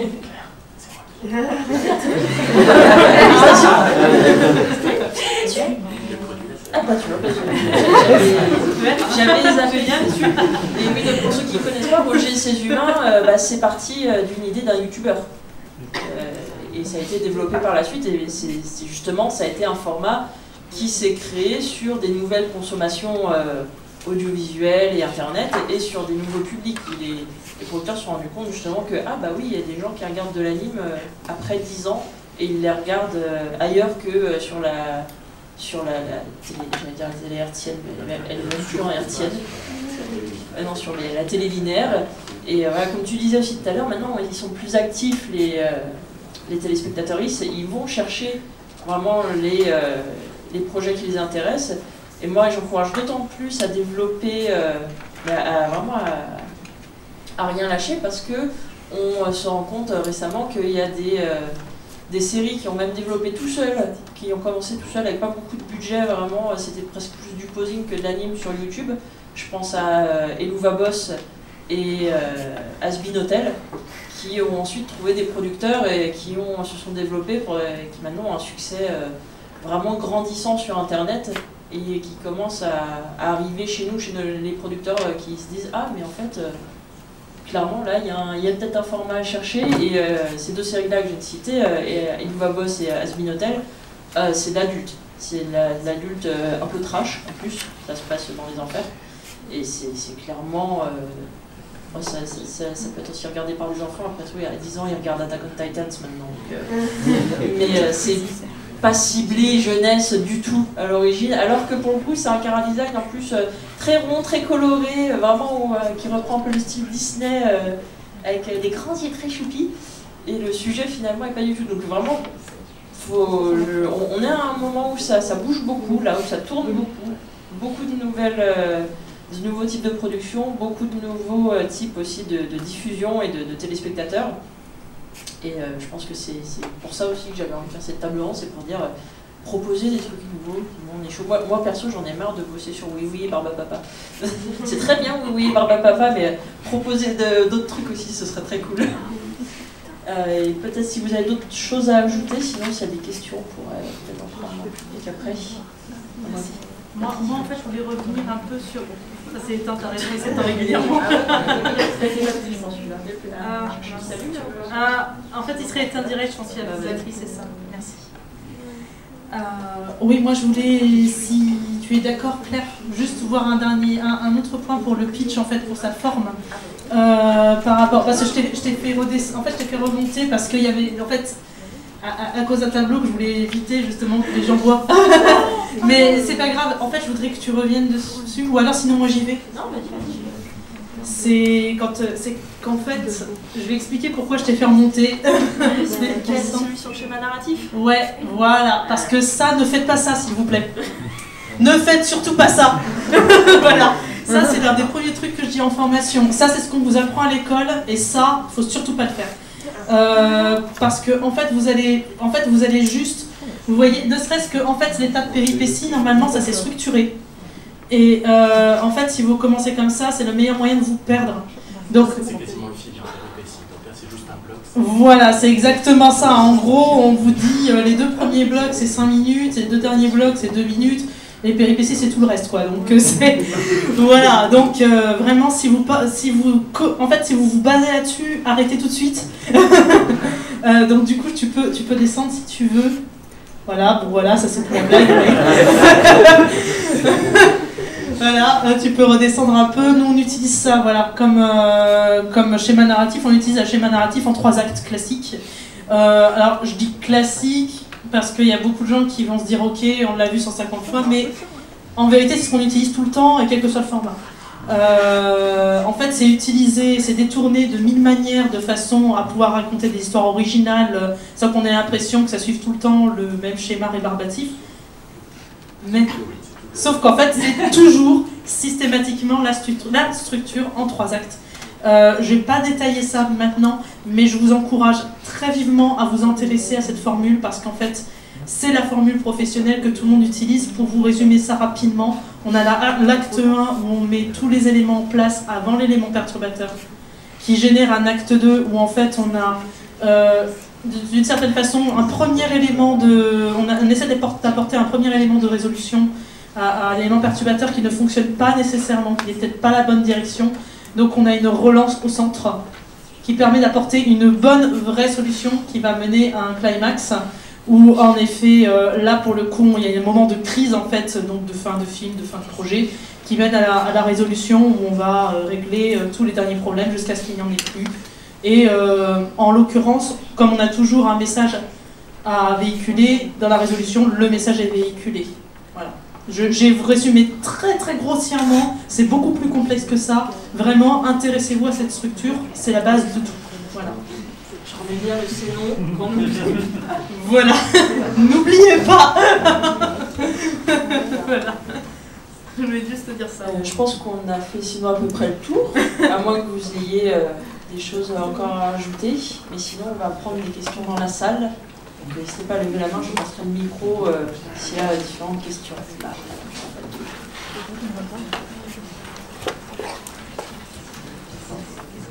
Bonjour, ça, on a eu l'occasion de remarquer qu'il y a pas mal de gens, il y a pas mal d'adaptations par rapport à des œuvres littéraires, notamment jeunesse. Et du coup, je me posais une question, est-ce que ce serait une bonne idée pour un porteur de projet de penser à d'abord en faire un livre pour enfants ou un truc comme ça, pour qu'il ait une licence, puisque ce que je comprends dans les grandes lignes, c'est que c'est moins cher d'éditer un livre que de prendre des risques sur une série d'animations. Du coup, est-ce que ça pourrait vous arriver de conseiller à un auteur de d'abord en faire un livre jeunesse pour l'éditer et de garder les droits et ensuite de l'adapter pour en faire une série, un film, je pense au Grand Méchant Renard par exemple, que vous connaissez bien. Là pour le coup, c'est pas grave, je crois qu'on m'entend. Oui. Pour le Grand Méchant Renard, c'est un peu différent parce que Benjamin Renner est auteur de BD aussi. Donc en fait, il avait déjà sa BD qui allait être publiée. Et comme il connaissait Didier Brunner depuis Ernest et Célestine, il lui a fait lire les planches avant qu'elles sortent. C'est pas, c'était pas du tout la logique de d'abord faisant une BD et après on l'adaptera. Peut-être que ça peut être une stratégie pour un auteur. En tant que producteur, je trouve ça un peu compliqué de dire ah ben vas-y non mais vas-y fais ton bouquin et puis on verra si ça marche dans 3 ans, enfin je sais pas, je verrais pas dire ça à quelqu'un, mais après ça à quelqu'un. Mais en tant qu'auteur, je pense que ça peut être une stratégie. Après on a vu quelques exceptions où il arrive qu'on monte un studio de production pour adapter son œuvre à soi, où elle existe déjà. Je pense à Lucie Malassagne qui c'est moi aussi, non si Lucie Malassagne qui a La Cachette, c'est ça, et qui veut y adapter ses 2 bandes dessinées, Cairo et le Collège Noir. Alors il ne les a pas écrites pour les adapter ensuite, mais il est dans les 2 milieux à la fois et il a monté sa structure aussi pour ça, je suppose. Enfin, je lui demande, en vrai j'en sais rien, mais je sais qu'il a l'occasion de les adapter derrière. Et il n'est pas seul. C'est aussi parce qu'il est avec il avait ses deux associés qui sont aussi auteurs, etc. Donc si ça marche pas, montez vos structures. Suite aux producteurs existants.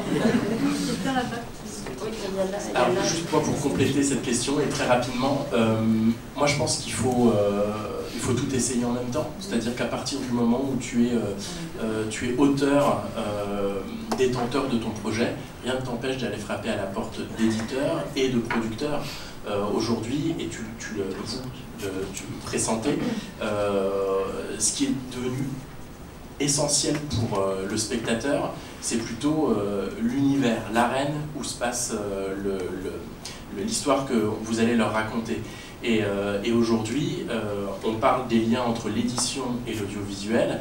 Ne perdons pas de vue qu'aujourd'hui, le troisième acteur de la formule, pour moi, c'est le jeu vidéo. Aujourd'hui, ce sont les trois univers, des univers qui peuvent se développer en audiovisuel, en jeu vidéo, en édition. Tout ça communique et va certainement communiquer de plus en plus d'expérience. Nous, quand un projet nous arrive intéressant, que ce soit en jeu vidéo, en édition ou en audiovisuel, on les développe en parallèle dans les trois domaines. Et aujourd'hui, on va être à même de faire émerger l'IP sur les trois supports en même temps, parce que c'est comme ça aujourd'hui qu'on doit exister, de manière massive, dans des stratégies très industrielles, hein, bien sûr, hein, je ne parle pas de choses plus modestes, mais il faut aller aux trois. Si ton univers est fort, si l'histoire est forte, elle peut très bien se développer dans un des trois univers, audiovisuel, édition, jeu vidéo. Et jeux vidéo, voilà. Oui, c'est vrai qu'on peut parler d'Arcane, hein, qui a très bien fonctionné, ou même, je crois que c'est la Cybergroup qui développe en ce moment Final Fantasy IX avec Square Enix, ce qui est pas rien quand même à adapter, donc oui, pourtant ça date un peu de... Très ambitieux. Ah oui, non, il faudra suivre un peu d'ailleurs. Oui, pareil, ça m'intéresse aussi. Il y avait d'autres questions, là, et après je reviens. Bonjour, en fait, vous parliez des projets Pool et Push. Ouais. J'aurais voulu savoir, en fait, il n'y a pas beaucoup de projets Pool en France, j'ai l'impression. En fait, par exemple, une chose, en fait, ça fait 20 ans que je travaille dans l'animation et j'ai rarement vu des annonces de réalisateurs ou d'auteurs, des annonces de jobs. Oui. Donc quand vous parlez bien de projet pool, c'est, on est d'accord, le producteur qui sollicite des auteurs pour travailler sur quelque chose. J'ai envie de dire, dans l'adaptation audiovisuelle, c'est quand même dans la majorité des cas, c'est ce qui se passe. C'est-à-dire qu'il y a une volonté, par exemple, de venir retravailler sur le marsupilami, et on va aller chercher des talents pour les challenger autour d'un reveal, d'un reboot d'une marque aussi forte que celle-là. Donc c'est un projet pool, qui est tiré par les producteurs. Vous voyez ce que je veux dire? Donc ça existe beaucoup quand même. Oui, c'est même la majorité, je pense, des projets, mais en effet, il n'y aura jamais d'annonce. Pour ces choses-là, il ne faut pas se la face, mais après, c'est les producteurs, dans ce cas-là, vont aller chercher dans les talents déjà avec qui ils vont travailler, les talents dont ils ont entendu parler, dont ils ont aimé le travail, ils vont aller regarder sur les sites des agents, typiquement, voilà, donc il n'y aura jamais d'annonce, on cherche un réalisateur, une réalisatrice, ou un scénariste, etc. Mais on va aller chercher sur tous ces... dans nos connaissances. Aussi, ça peut être quand il y a un auteur déjà qui porte le projet, qui va amener une autre personne pour l'accompagner. Moi, ça fait des années, des auteurs qui vont dire, ça fait des années que j'ai envie de bosser avec cette personne. Voilà. Donc c'est comme ça que ça va se faire. Oui, je suis scénariste de bande dessinée et d'animation. Je me permets de répondre à votre question par rapport à est-ce qu'il faut d'abord faire une BD pour ensuite avoir une série, etc.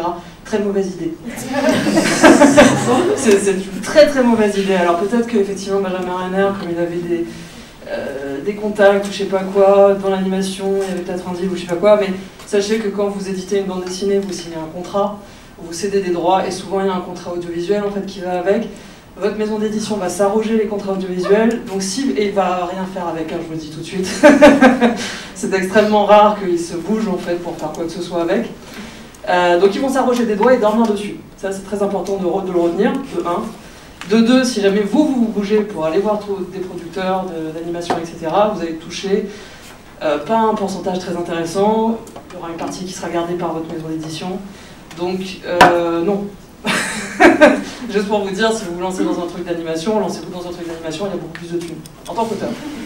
Voilà.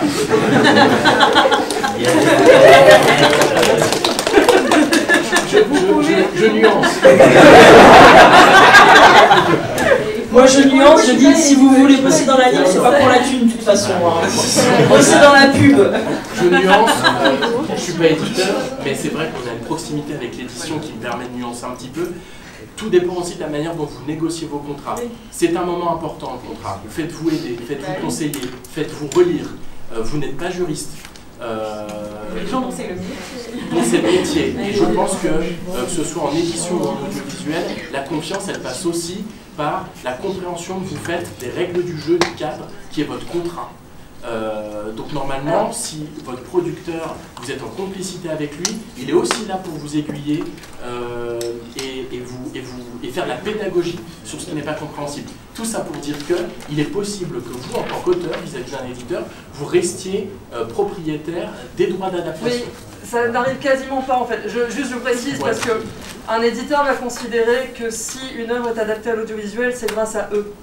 Donc le contrat audiovisuel est devenu quasiment sine qua non. Si vous avez énormément de pouvoir en tant qu'auteur, si vous êtes jeune auteur, non, on va rien vous céder. Si t'es Johan Sfar, c'est peut-être plus facile. Si on est Johan Sfar, c'est plus facile, mais si on est Johan Sfar, autant aller directement, comme il l'a fait au passage, en animation. Donc oui, il y a des trucs, en fait, vous avez des pouvoirs, vous avez des leviers de négociation en tant qu'auteur. Jeune auteur, c'est plus compliqué. Et après, voilà, si vous cédez 40-60% de vos droits à une maison d'édition qui va rien faire avec ses droits, avec les droits en question, ils vont vous taper tout le boulot, il faut peser aussi le pour et le contre. Et le deuxième axe, pour rebondir là-dessus, donc effectivement conserver cette audiovisuelle, c'est une possibilité, il faut batailler, c'est possible, pas possible. Bon. Le deuxième qui est inaliénable, c'est le droit à la paternité de l'œuvre dont vous êtes le papa, la maman. Hein. Et quand il y a une adaptation audiovisuelle, ce droit à la paternité peut aussi vous conduire à exiger soit un poste d'auteur de la Bible littéraire ou de la Bible graphique. Co-auteur de la Bible littéraire, co-auteur de la Bible graphique, peut aussi induire d'être auteur, co-auteur du premier script de la série, peut-être même d'avoir un poste, pourquoi pas, de directeur de collection, directeur showrunner, chef de projet. Il y a beaucoup de choses qui sont possibles pour pouvoir inclure les auteurs dans les projets. J'en parle d'autant plus que je ne fais quasiment que des adaptations, donc que ce soit Les Filles de Dad avec Nob, que ce soit Roger et ses humains avec Cyprien, que ce soit Akissi avec Marguerite Aboué, que ce soit, je ne vais pas en parler, je ne vais pas faire tout le CV, mais systématiquement, l'auteur est au cœur du processus créatif. Cyprien, il était en résidence avec nous 10 jours, on écrivait ensemble tous les matins avec les co-auteurs, on enregistrait l'après-midi.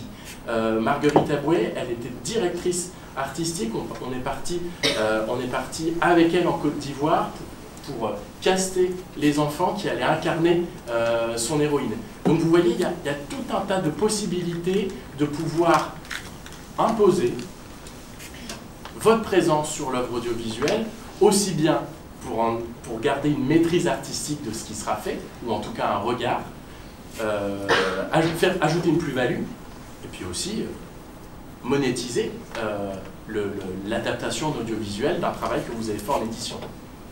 Voilà. Après, moi, je vais être un peu cynique, mais que ce soit la BD ou l'animation, je croyais qu'on faisait des métiers passion et qu'on ne comptait pas sur l'argent. Surtout en BD où, on va me reprendre, mais il y a que dalle, les auteurs et les autoristes, donc ouais, si vous comptez passer par la BD avant, vous ne toucherez rien. Ça passera sur l'animation. C'est ça. C'est bien espéré. Oui, bonjour. En fait, j'avais une question. Si on a une idée en fait de série et qu'on voudrait faire pour peut-être, je sais pas, attirer les producteurs, on voudrait faire un pilote qui durerait sûrement moins longtemps. Est-ce que c'est plutôt une bonne idée ou ce serait plutôt une mauvaise chose? Moi, j'aurais tendance à penser, même s'il n'y a pas d'exemple, enfin, je veux dire, il n'y a pas de recette, sinon ça se saurait, que vous grillez peut-être une étape. C'est-à-dire que si vous arrivez déjà à vous focaliser sur votre pitch, ce que vous voulez raconter, réussir à en tirer la substantifique moelle, et que de ce pitch fort, vous arrivez à convaincre quelqu'un, là vous allez pouvoir faire votre pilote dans les meilleures conditions possibles, en ayant déjà répondu à peu près à l'essentiel des problèmes auxquels vous vous retrouveriez confronté si vous alliez sur un pilote tout seul. Vous savez, un producteur, c'est comme en livre un éditeur. C'est quelqu'un qui est là pour accompagner, vous faire cheminer, poser les bonnes questions, ajuster. C'est un allié. Donc le faire sans, j'aurais tendance à vous dire que ça risque peut-être d'être un travail vain. Peut-être, c'est un des risques. Et en termes de format, en fait, je sais que les formats sont assez définis. En fait, Internet permet d'avoir des formats un peu plus divers, en fait, et je ne sais pas, en fait, si on peut imaginer autre chose que des feuilletonnants, ou enfin, je ne sais pas, en fait, quelle est l'envergure de ce genre de choses actuellement. Des formats beaucoup plus courts, par exemple. Je sais que c'est pas trop, à la télé, c'est pas trop le cas, en fait. Et je ne sais pas si vous avez plus senti ce genre de choses.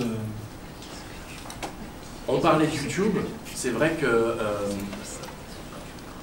Roger et ses humains auraient difficilement pu le faire ailleurs que sur YouTube, parce que c'est une BD qui à la base est quasiment une vanne par strip. Donc forcément, une BD qui est basée sur la vanne, ça ne donne pas l'image de quelque chose qui, d'emblée, ressemble à un unitaire de 90 minutes avec une arche entière, avec le twist, comme on l'évoquait tout à l'heure. Ça ressemble plus à de la vanne. Bon, on s'est dit, on va faire des 2 minutes, avec 3 strips, 3 fois 30 secondes, et c'est des vannes. Donc en fait, tous les formats aujourd'hui sont quasiment possibles, et c'est ça qui est chouette, c'est que vous pouvez totalement adapter votre format à ce que vous avez à raconter.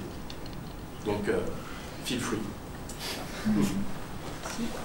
Je galope le débat pour une question de l'autre côté de la salle.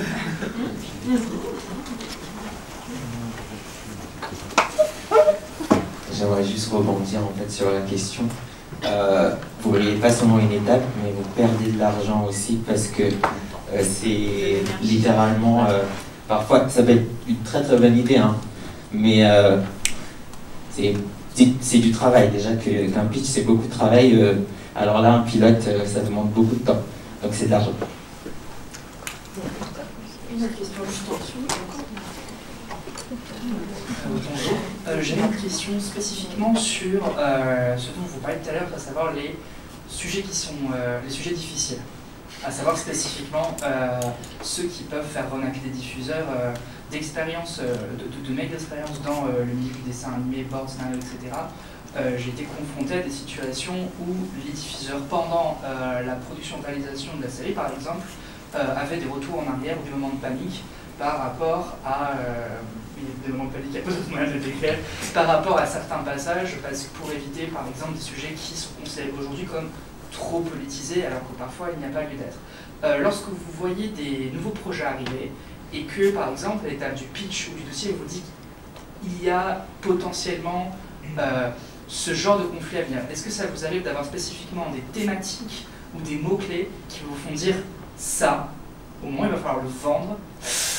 Comment est-ce qu'il va falloir spécialement bien le négocier? Un exemple, c'est Steven Universe, c'est un peu genre un cas d'école parce que c'est une série qui a un casting LGBT absolument incroyable, qui a réussi à être sortie aux États-Unis et qui, en France, aujourd'hui, vu le contexte actuel, quand bien même ce sont des sujets qui sont thématiques, ça reste encore très politisé.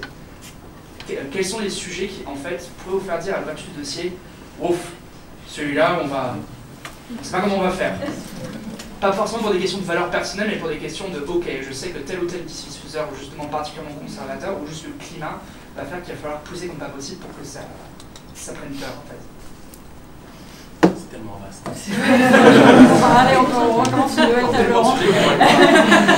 Le sujet est passionnant. Ouais, non, c'est passionnant, mais. On ne sait même pas parce par quel que,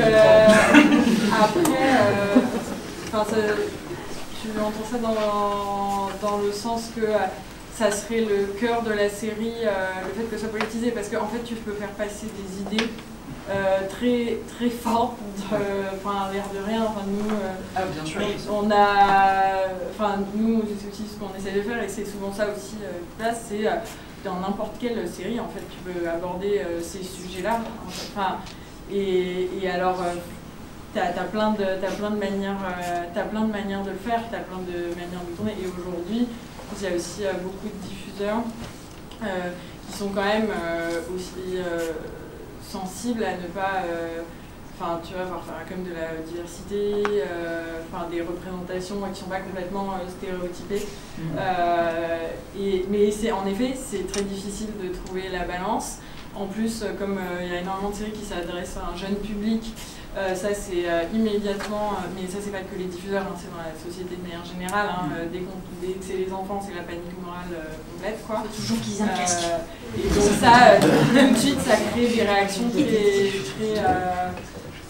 très épidermiques.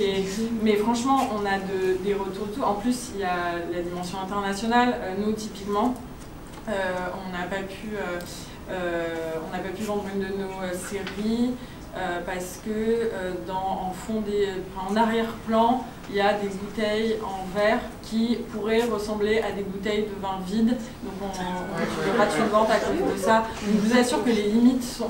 on a toutes les semaines, on a des retours de choses qu'on n'aurait jamais, nous, on n'y aurait pas pensé. Et là, c'est un peu au-delà, pour des choses vraiment, jamais ça vous serait venu à l'esprit. Hein. Mais je pense qu'il y a c'est super, j'adore les astronautes, je trouve ça génial qu'ils développent, quoi, et je suis ravie qu'ils fassent ça. Mais donc ça se tente, il y a des gens qui ça a vraiment donné très envie, il y en a d'autres qui vont faire non, mais vous avez aussi des producteurs à qui ça parle, ces sujets-là, donc il faut juste trouver ce chez qui ça fait vibrer quelque chose, quoi. Alors moi je peux faire un retour d'expérience. Alors ça dépend de ce que vous appelez politiser, mais voilà, il se trouve qu'en production, j'avais proposé une idée d'épisode un jour sur, je vais en parler parce que l'épisode est sorti, sur la saison 2 de Lassie chez Superprod.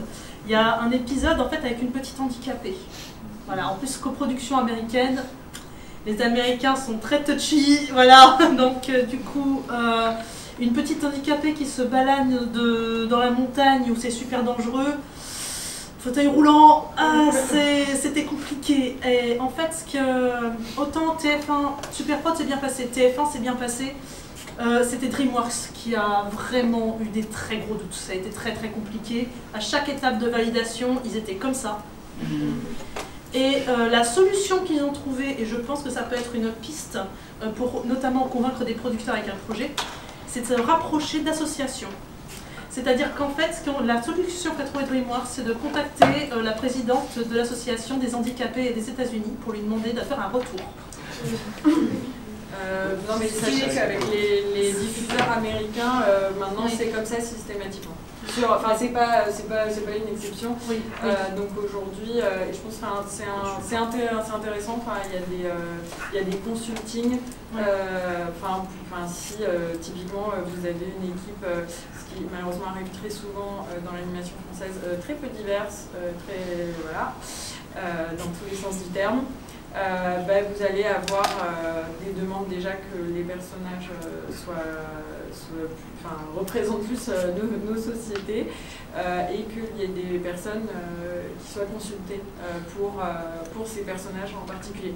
Et donc ça maintenant c'est vraiment une demande et moi je trouve que c'est intéressant parce que même nous en tant que producteurs, ça nous amène à rencontrer aussi d'autres personnes, etc.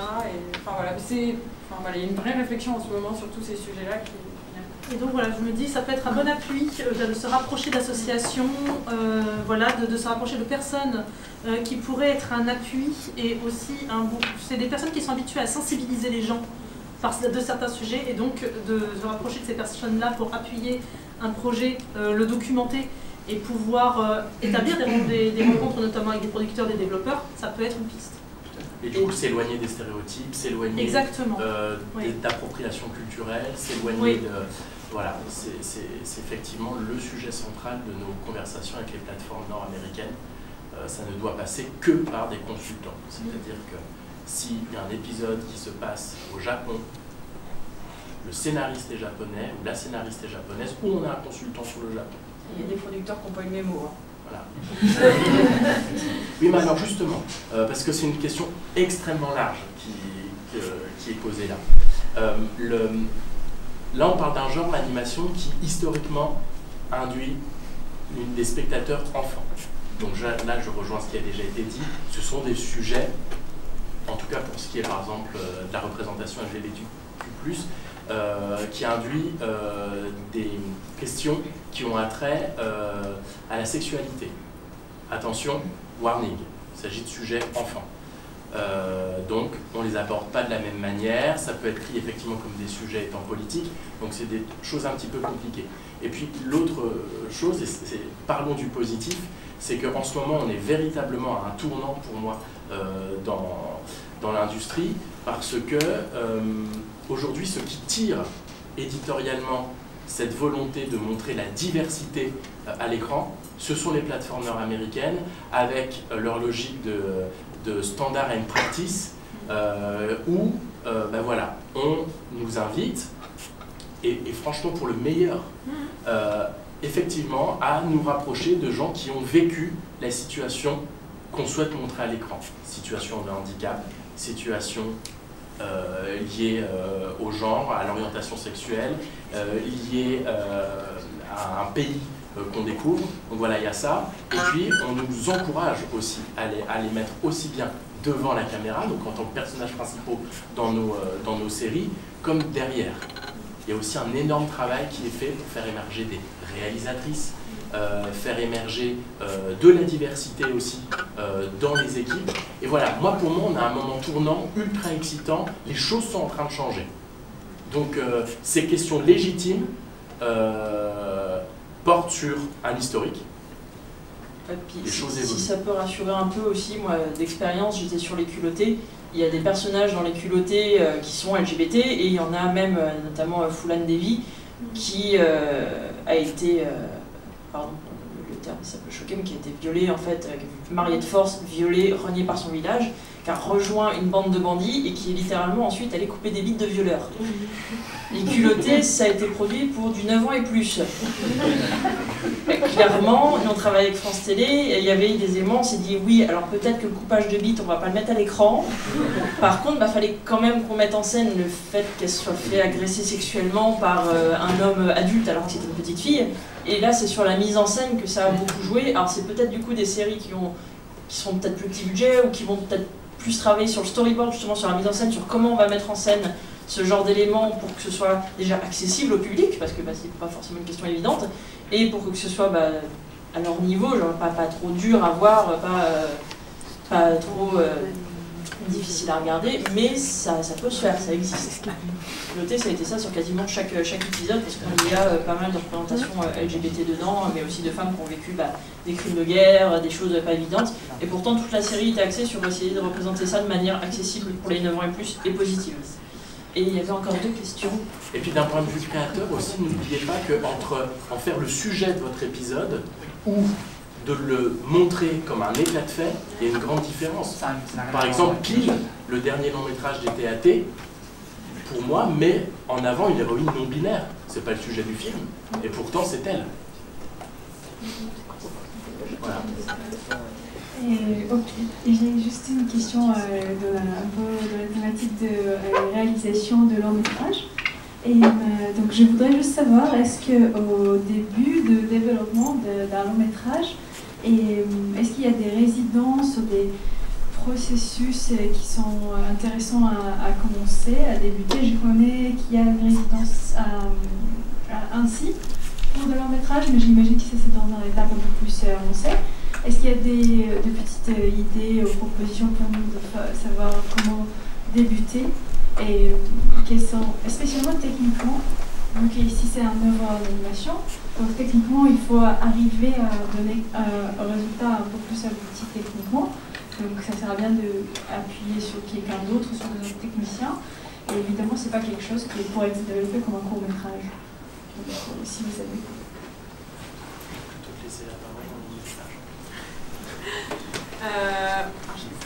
Super clair. Désolée. Spécifique au long métrage. Spécifique au long métrage. Donc, n'étant pas moi-même ni réalisatrice ni auteur, là il y a des résidences qui ont été citées tout à l'heure. elles sont présentées sur le site du CNC. Faut se renseigner aussi auprès des autres réalisateurs, sur les réalisatrices, sur celles qu'ils ont fait, parce que j'en ai pas d'expérience à titre personnel, c'est un peu dur de te répondre comme ça. Mais après, je pense que en vérité, c'est le même processus de développement, pour commencer, aussi bien que sur un court-métrage et sur une série, c'est bien réfléchir à son concept, à son idée, à son pitch. En vérité, ça commence toujours à la même étape. Et après, d'aller, une fois qu'on est sur ça, qu'on a fait lire à d'autres personnes, surtout, ne restez pas dans votre bulle. Même si j'imagine bien que ça va être super dur parfois, plus quand on est tout jeune, de faire lire à d'autres gens, on doit avoir le sentiment de se donner en pâture au regard des autres, et ça va être difficile, mais il faut absolument le faire. Mais voilà, après sur des résidences spécifiques, là, je ne saurais pas te dire comme ça si on a une qui dépasse toutes les autres. Après, en long métrage, je ne sais pas si c'est spécifiquement lié à l'animation, mais je sais qu'il y a le groupe Ouest qui est une résidence un peu top niveau pour accompagner un stade déjà assez avancé de l'écriture de long métrage. Pareil, c'est sur sélection. Et ensuite, il y a un suivi qui est fait éditorial par des gens très installés, avec des parrains. Voilà, je crois que c'est une des très bonnes résidences pour le long métrage. Voilà, après, autre conseil, c'est difficile d'en donner comme ça, puisque, encore une fois, vous l'aurez compris, on est dans des secteurs extrêmement liés aux rencontres, au contact, au réseau, aux vibrations qu'on peut avoir avec les uns et les autres. Donc moi, je vous encourage à développer vos relations, développer vos rencontres, et c'est ce qui va, je pense, vous tracer un chemin dans ce secteur ô combien vif et parfois compliqué quand on fait les premiers pas à l'intérieur. Oui, bonjour. Je voulais parler un peu de l'arrivée très importante des plateformes américaines de streaming, type Netflix, et le développement du big data, c'est-à-dire la mesure ultra précise de l'audience, et comment aujourd'hui et à moyen terme, ça va impacter le choix des projets, notamment dans l'animation.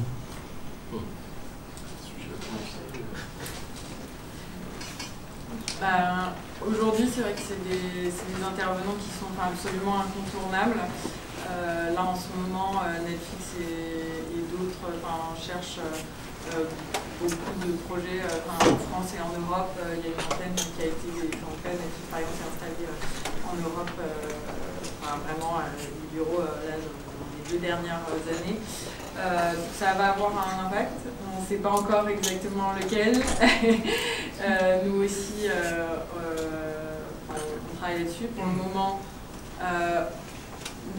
les chiffres ne sont pas disponibles, même si il est dit que ça va l'être un peu plus, mais là actuellement, même les producteurs n'y ont pas accès.